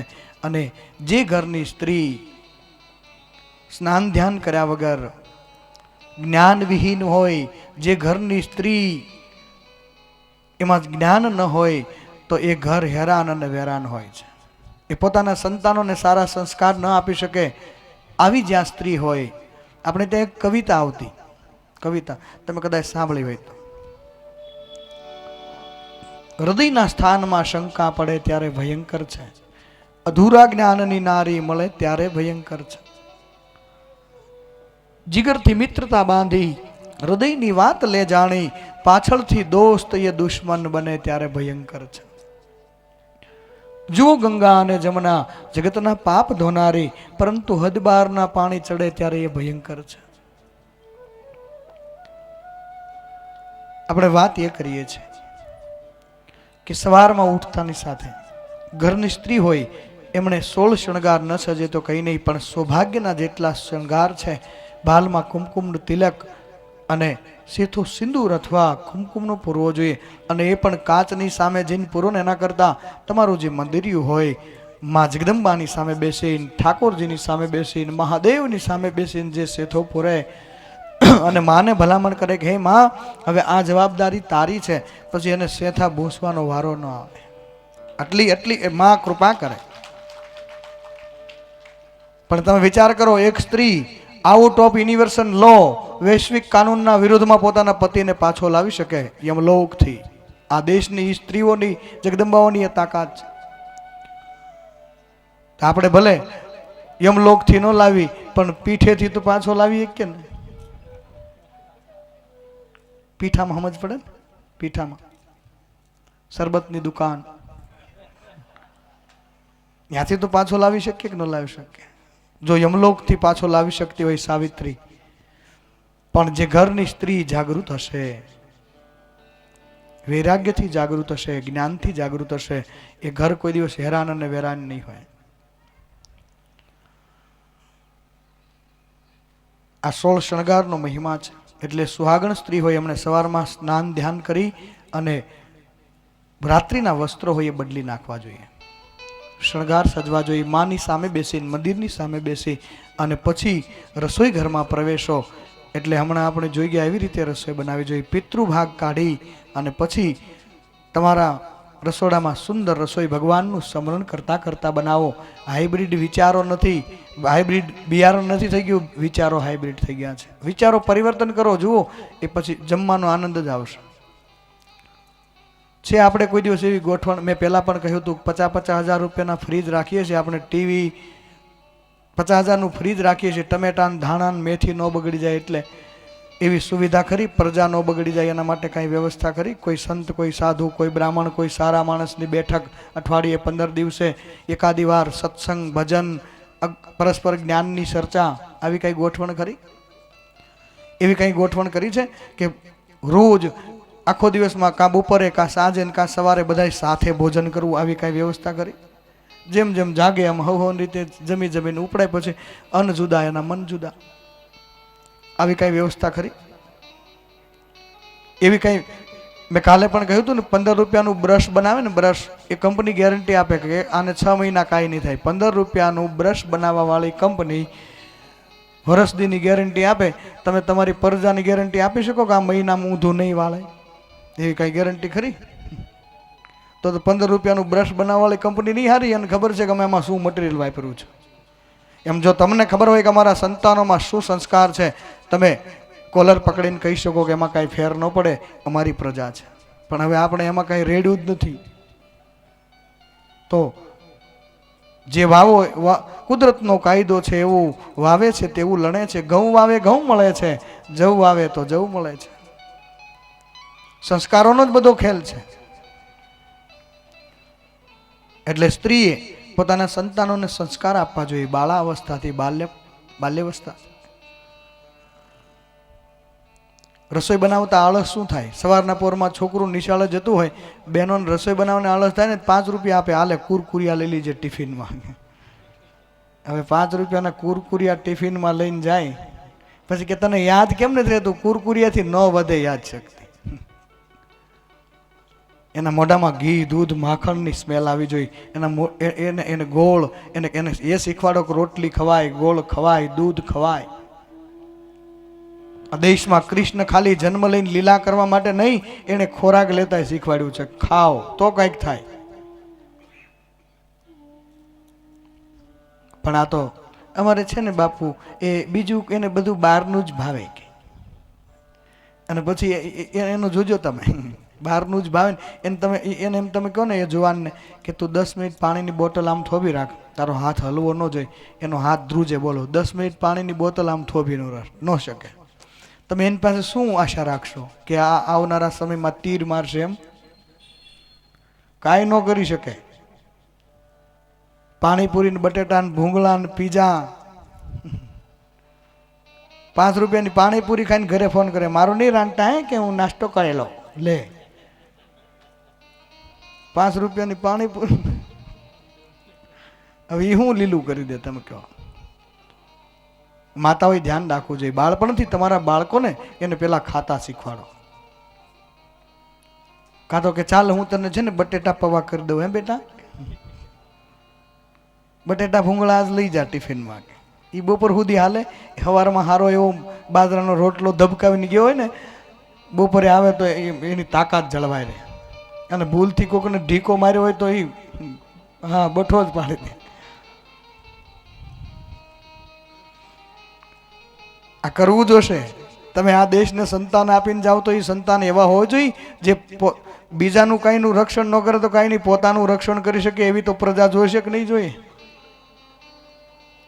નહીતર તો એકલા સંપત્તિ ગમે એટલી હોય, કોઈક ઘરે ઘૂસી જાય ને લઈ જશે બધું, અને રાડ પણ ન પાડી શકે એ પ્રજાને પૈસા શું કામના ભાઈ? તમે એને આપીને જાઓ કરોડની મિલકત, પણ રક્ષણ ન કરી શકે તો એને શું કામનું હોય? તો સર્કસ વાળાએ હમણાં સરકારે કાયદો બહાર પાડ્યો કે ભાઈ પશુઓ પાસે કામ ન કરાવું. એટલે સર્કસ વાળા પાસે 11 સિંહ હતા. એમણે નક્કી કર્યું ભાઈ આને પડ્યા પડ્યા ખવડાવવું પોસાય નહીં, તો શું કરવું? તો કે આને જંગલમાં મૂકી આવે. એ 11 સિંહને સાવજને જંગલમાં મૂકી આવ્યા. અને અઠવાડિયું 10 દિવસ થયા એટલે એમને એમ થયું કે ભાઈ આપણે હવે તપાસ કરીએ ઓલા હાવજનું શું થયું છે. 8 દિવસ પછી તપાસ કરવા ગયા એટલે ફોરેસ્ટ વાળાએ કીધું શું ઢૂંઢો છો ભાઈ, શું ગોતો છો? એટલે કહ્યું કે અમે ઓલા 11 સાવજ મૂકી ગયા હતા ને. ફોરેસ્ટ વાળાએ કીધું કે એને તો કૂતરાએ મારી નાખ્યા. શું વાત કરો છો? કે કૂતરાવે? તો કે હા, એને પડ્યા પડ્યા ખાવાની જ ટેવ પડી હતી, બીજું કંઈ કરે એમ હતા નહીં. અને કૂતરાવે નક્કી કર્યું ભૂખ્યા મરી જાવ એના કરતાં સાવજની સામું થવું શું ખોટું છે? એમ તમે 1 લાખ સંપત્તિ મૂકતા જશો અને સંસ્કાર એમાં છાંટોય નહીં હોય. સર્કસના સિંહ છે, યાદ રાખજો. એ બીજું કાંઈ નહીં કરે, એનો શિકાર બીજા કરશે. કાંઈ તમે જ ભેગું કરો એ જ વાપરે એવું ન હોય કાંઈ. એ તો હોળી હળગાવે એવા થાય તો બીજા વાપરે. સંસ્કારો મહત્વના છે. એટલે વાત એ કરીએ છીએ, જો આ રીત છે આપણી હિન્દુ પરંપરા. સવારમાં સ્ત્રીએ સ્નાન ધ્યાન કરી રસોઈ ઘરમાં પ્રવેશે, કપડાં સુંદર વસ્ત્રો પહેરવા, નવા ન પહેરો કાંઈ નહીં, પણ ધોયેલા વસ્ત્રો પહેરવા જોઈએ. પૂજા કરવી જોઈએ ભાવથી 5 દેવતાની. કાલે જોઈ ગયા ને આપણે ગણપતિ, વિષ્ણુ, શક્તિ પૂજન અને સૂર્ય પૂજન અને શિવ પૂજન. ગણપતિ દાદાથી શરૂઆત થાય, શિવલિંગની પૂજાથી જ વિરામ થાય. ત્યાં સુધી કોઈ પણ પૂજા અપૂર્ણ છે. ગણપતિ દાદાની પૂજા ન કરો ત્યાં સુધી કોઈ દેવતાઓ પૂજા સ્વીકારે જ નહીં. અને મહાદેવના શિવલિંગની જ્યાં સુધી પૂજા ન કરો ત્યાં સુધી બધી જ પૂજા અપૂર્ણ છે, એનું ફળ મળે જ નહીં. કોઈ પણ બ્રહ્મદેવતા, મેં અગાઉ પણ કહ્યું હતું, કોઈ પણ યજ્ઞ કરાવે, ઈશાનમાં ભગવાન મહાદેવનું સ્થાપન હોય, તમે કોઈ પણ યજ્ઞ ભલે કર્યો હોય, વિષ્ણુ યાગ કરો, પિતૃ યજ્ઞ કરો, ગ્રહ શાંતિ યજ્ઞ કરો, એનું ફળ બ્રહ્મદેવતા અથ કલશ રુદ્ર ત્યાગ કરી અને ભગવાન શિવના થાપનને જ્યાં સુધી અર્પણ ન કરે ત્યાં સુધી કોઈ પણ યજ્ઞનું ફળ મળતું નથી, કોઈ પૂજાનું ફળ મળતું નથી. પૂજાઓ ઘણી કરે પણ એમ કે અમે દુઃખી શું કામ થઈએ છીએ? આપણે રીત ભૂલી ગયા છીએ. એટલે 5 દેવતાની પૂજા અનિવાર્ય છે સનાતન પરંપરા અનુસાર. ઘણા એમ કે હવે પછી અમે તો એકને જ માનીએ છીએ, એકને જ રાખીએ છીએ. તમને મોટું પ્રમાણ આપું. આદિગુરુ જગદગુરુ શંકરાચાર્ય, શંકરાચાર્ય, જેને શિવનો અવતાર માનવામાં આવતા, 32 વર્ષની ઉંમરે શંકરાચાર્ય જ્યાંથી પણ પ્રચાર થતા ઝાડના પાંદડાઓ વેદની ઋચાઓનું ઉચ્ચારણ કરતા. આવું પ્રભાવ જેનો, એ શંકરાચાર્ય. અને જ્યારે એક સમય એવો આવ્યો, બીમાર પડ્યા, જુલાબ થઈ ગયા, પથારીવશ થયા અને 2 જ દિવસમાં શરીર અશક્ત બની ગયું, શક્તિ વિહીન, પથારીમાંથી ઊભા ન થઈ શકે. આવી અશક્તિ જ્યારે આવી અને પથારીમાં સૂતા છે અને નજર કરી તો એક મહિયારણ મહીનું મટકું લઈ અને આવે છે. અને જગદગુરુ શંકરાચાર્યને કહે છે કે બેટા, આ મહીનું પાન કરીશ ને તને આરામ મળશે, શક્તિ મળશે. અને મહીનું પાન કરાયું, શરીરમાં થોડી શક્તિ આવી, ઊભા થયા અને પ્રશ્ન કર્યો કે માં આપ કોણ છો? હું તો શક્તિ વિહીન હતો. અને માં મંદ મંદ મુસ્કાઈને કહે છે કે બસ બેટા, ભૂલી ગયો? એકલા બાપાના જ વખાણ કર્યા, મહાદેવના જ. માને ભૂલી ગયો? તને ખબર નહોતી કે શક્તિ વગર શિવ પણ શવ થઈ જાય? અને પછી લખવું પડ્યું આદિગુરુ જગદગુરુ શંકરાચાર્યને, ન તાતો ન માતા ન બંધુ ન ભ્રાતા ન પુત્રો ન પુત્રી ન ભૃત્યો ન ભર્તા ન જાનામિ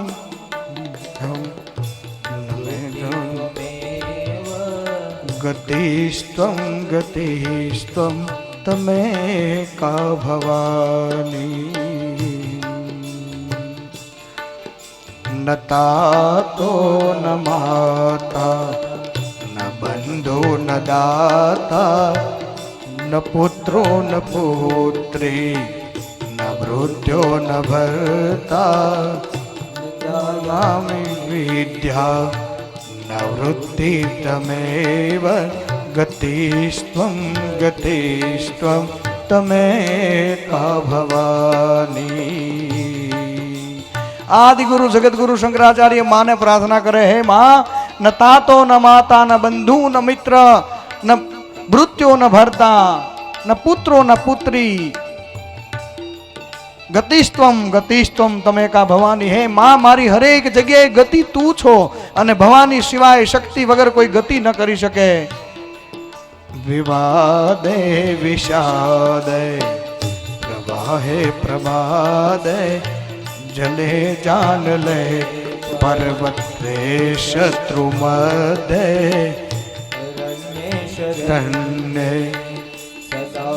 પ્રવાહી ગતિસ્ત્વં ગતિસ્ત્વં તમે કા ભવાની.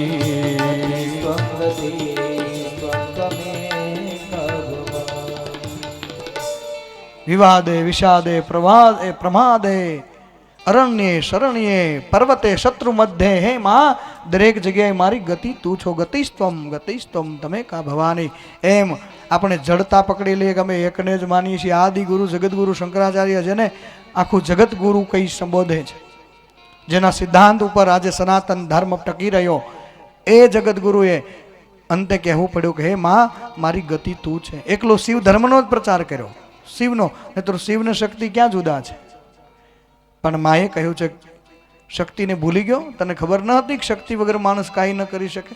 ઘણા લોકોએ તો એવી ફેશન આવી છે, હવે કુળદેવીને માનતા નથી. કે પહેલાં અમારે કુળદેવી હતા ને, પછી અમારે કુળદેવતા એક આવ્યા ને ગુરુદેવ, એણે કીધું કે હવે કુળદેવીને પધરાવી દો. એવા અમે દાખલા જોયા છે.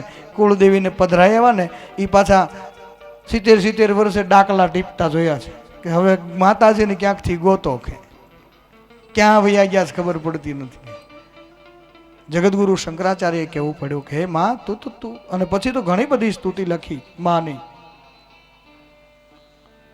એટલે આ સનાતન પરંપરા અનુસાર 5 દેવતાની પૂજા અનિવાર્ય છે. 5 દેવતાની પૂજા કરો તો જ તમારી પૂજાનો કંઈ અર્થ છે, નહીતર કોઈ અર્થ નથી. વાત આપણે એ કરીએ છીએ કે ભગવાન બ્રહ્માનું સર્જન થયું અને બ્રહ્માએ સૃષ્ટિનું સર્જન કરવા માટે અનેક જીવ સૃષ્ટિને અનેક બ્રહ્માંડો નિહાળ્યા છે. અને ભગવાન બ્રહ્માજી સૃષ્ટિનું સર્જન કાર્યમાં લાગ્યા છે. આવો 2 જ મિનિટમાં ભગવાન બ્રહ્માનું આ સર્જન કાર્ય નિહાળીએ. કેવું સુંદર.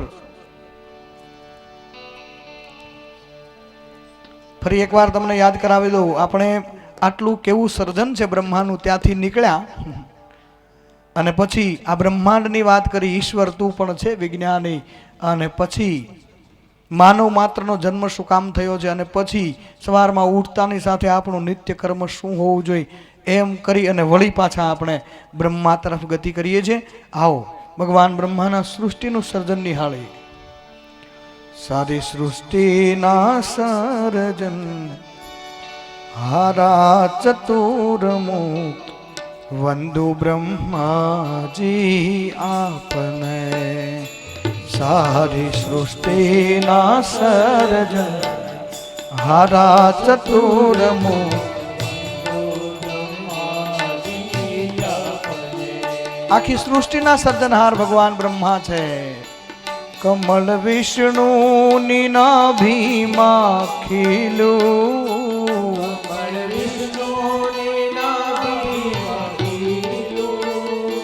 કમળ વિષ્ણુની નાભીમાં ખીલું,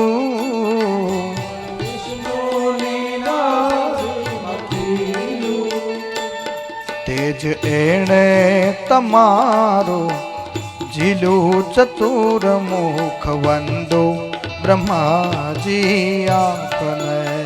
હે સારી સૃષ્ટિના સર્જન હારા ચતુર્મુખ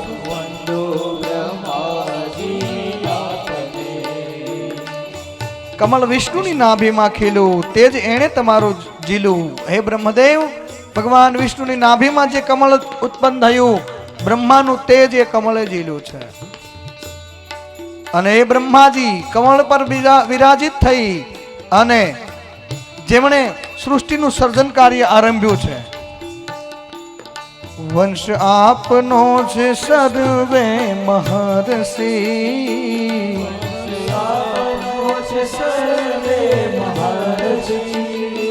વંશ આપનો છે સર્વે મહર્ષિ,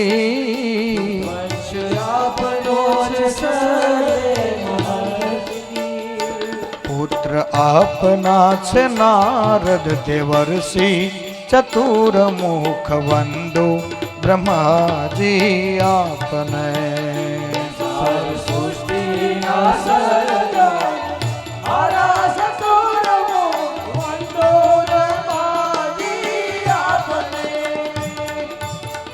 પુસ્તક જેમણે લીધું હોય 47 નંબરના પાના પર છે. 47 નંબર પર ઈ કમળમાં વાસ તમારો,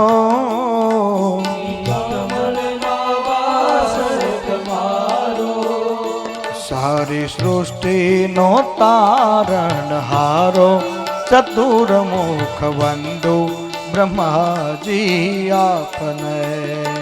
સારી સૃષ્ટિના સર્જન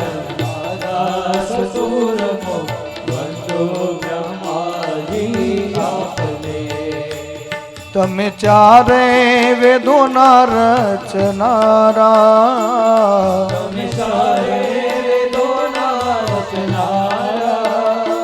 માતા શારદા છે બુદ્ધિ તમારા, ચતુર્મુખ વંદો બ્રહ્માજી આપને.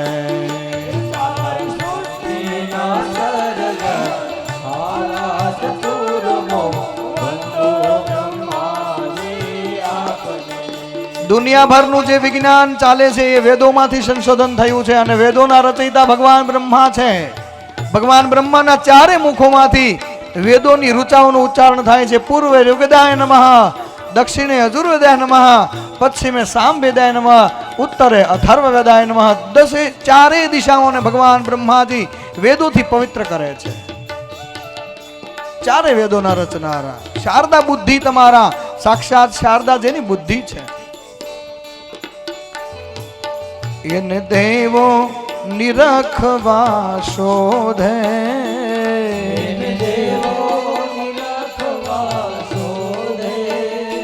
એને દેવો નિરખવા શોધે,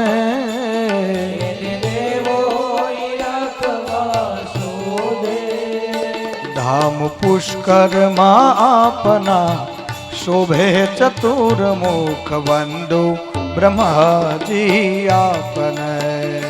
ધામ સૃષ્ટિના સર્જન હારા, ચતુર્મુખ વંદો બ્રહ્માજી આપને. ભગવાન બ્રહ્માનું એક જ મંદિર અને દેવતાઓ જેનું દર્શન કરવા માટે ઝંખે છે. પુષ્કરમાં ભગવાન બ્રહ્માજી જ્યાં વિરાજિત છે, ધામ પુષ્કરમાં આપના શોભે, એને દેવો નિરખવા શોધે. અને આ છેલ્લી કડીમાં આ જે લેખક છે, આ છેલ્લી કડીમાં એમણે એનો પ્રાણ મૂક્યો છે. બચો શ્રી માળીના આપ છો સહારા,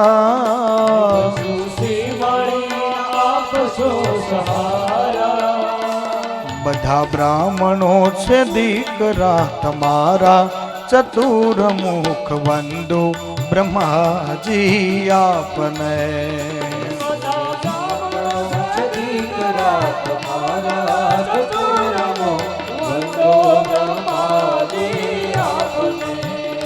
સારી સૃષ્ટિના સર્જન હારા, ચતુર્મુખ વંદો બ્રહ્માજી આપને.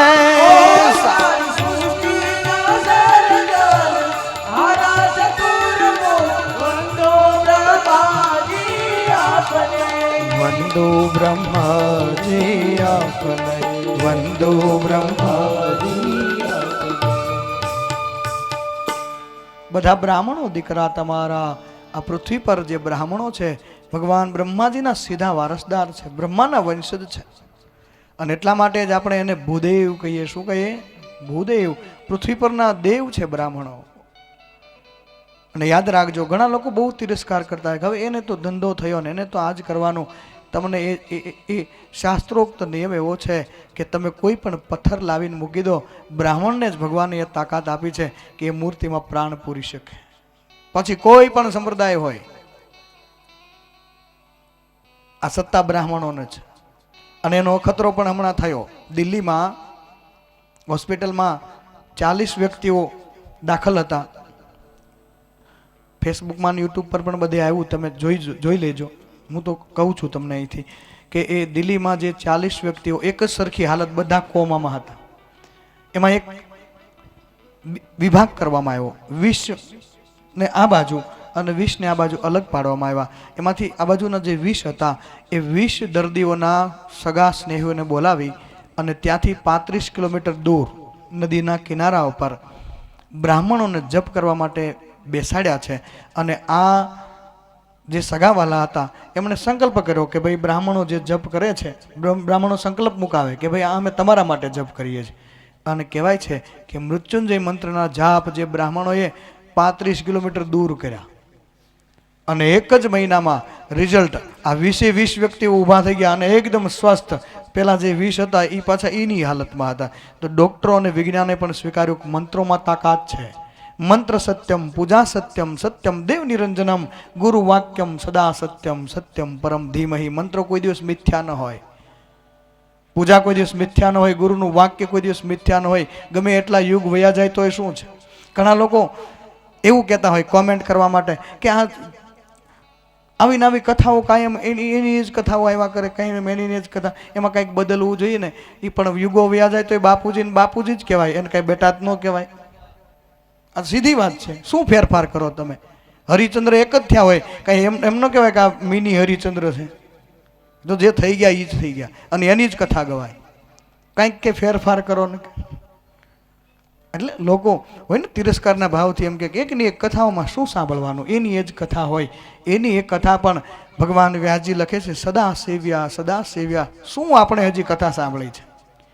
શ્રી મહાપુરાણના 24,000 શ્લોકમાં વ્યાસજી કહે છે કે એક શ્લોકનું વર્ણન કરો તો પણ વર્ષો વીતી જાય. એક જ શ્લોકનું વર્ણન કરો ત્યાં 24,000 શ્લોક તો બહુ દૂર નગરી. અને ભગવાન વ્યાસજી કહે છે કે એકાદ શ્લોકનું પણ કોઈ ઉચ્ચારણ કરે તો 3 લોકને પવિત્ર કરે, એનું નામ શ્લોક. એ વિજ્ઞાન પણ આજે સ્વીકારે છે. કોઈ પણ સંસ્કૃતમાં શ્લોકનું જ્યારે ઉચ્ચારણ કરો ત્યારે વાતાવરણને પવિત્ર કરે છે, વાતાવરણને શુદ્ધ કરે છે, નેગેટિવ ઉર્જાઓને ખતમ કરે છે. આ વિજ્ઞાન પણ સ્વીકારે છે. ભગવાન સૂતજી બ્રહ્માજીની ઉત્પત્તિ કથા કહી કથામાં આગળ લઈ જાય. લિંગ સ્વરૂપે ભગવાન મહાદેવ જે પ્રગટ થયા છે, વિદ્યમાન થયા. પણ એ કથા બરોબર કાલે, આજે 5 મિનિટ તમારી 5-7 મિનિટ વધારે લીધી છે, પણ કાલ હું એડજસ્ટ કરી દઈશ, બરોબર ને? આજ શનિવાર હતો એટલે કાલે રવિવારની રજા હોય ને એટલે. જય શિવ ઓમકારા, હર જય શિવ ઓમકારા, બ્રહ્મા વિષ્ણુ સદા શિવ અર્ધાંગી ધારા. ઓમ જય શિવ ઓમકારા, એકાનન ચતુરાનન પંચાનન રાજે,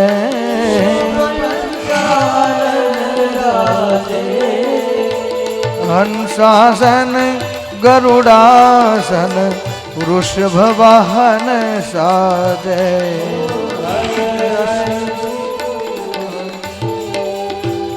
दो भुज चतुर्भुज अष्टभुज 10 भुज ने सोहे, 10 भुज ने सोहे. तीनों रूप निरखता त्रिभुवन जन मोहे. ओम जय शिव ओमकारा, अक्षमाला वनमाला રૂઢમાલા ધારી, રૂઢમાલા ધારી. त्रिपुरादि कंसादि कलमालाधारी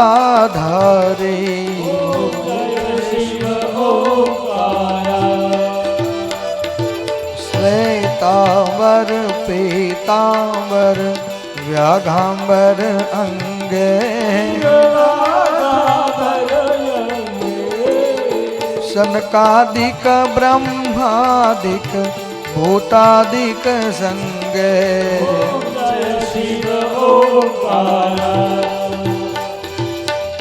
कर मध्य कमंडल चक्र त्रिशूल धरता जग करता जग हरता जग पालन करता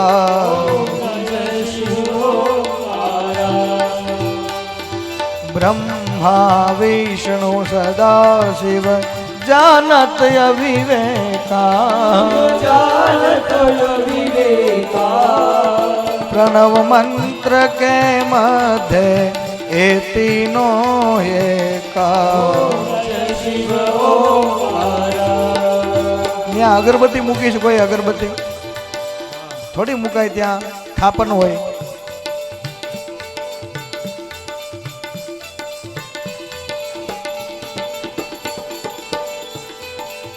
त्रिगुण शिव जी नी आरती जे कोई जन गावे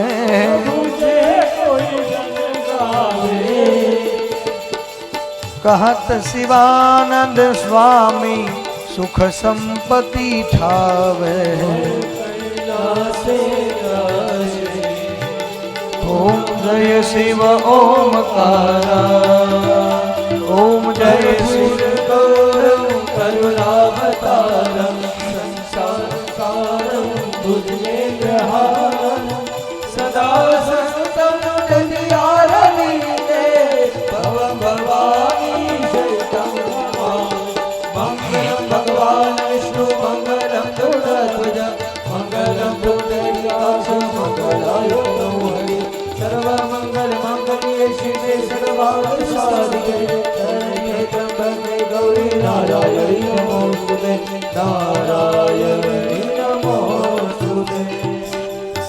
आरतीनी थाळी नीचे पधरावी जलनी प्रदक्षिणा कर जाओ गुरु महाराज या निकानि च पापानि जन्मंतरे गोताहानि च सर्वाणि नश्यन्तु प्रदक्षिणायां जले जले आरतीनी थाळी हाथમાં લઈ ધૂપ આપી જાઓ થાપિત દેવતાઓને પોથીજીને ચારે દિશામાં ओम गुरु महाराज धूप त्या दीप दीप देव देव त्या पूजा अलख निरंजन और न दूजा काने कुंडल गले सब देवन को नमस्कार देवाभिवंदनम समर्पयामि। આજની કથા એ વિરામ લે છે પ્રેમથી પરમાત્માનો જયનાથ બોલો કૃષ્ણ કનૈયા રામચંદ્ર ભગવાન સદગુરુ सत्य सनातन गौमात भारत तापी मैया सर्वेश्वर पारदेश्वर हरिओम नमः पार्वती पतये हर हर महादेव हर हर महादेव हर हर महादेव हर हर महादेव घर घर महादेव। 2 મિનિટ પરમાત્માનું સંકીર્તન મારે વ્યાસપીઠ છોડો ત્યાં સુધી ઓમ નમો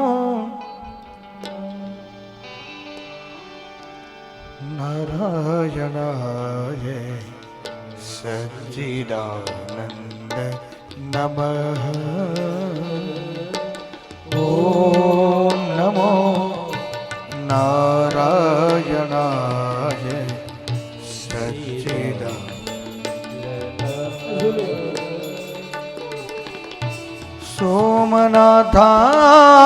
सोमनाथाय नमः विश्वनाथाय नमः सोमनाथा प्रसाद लईने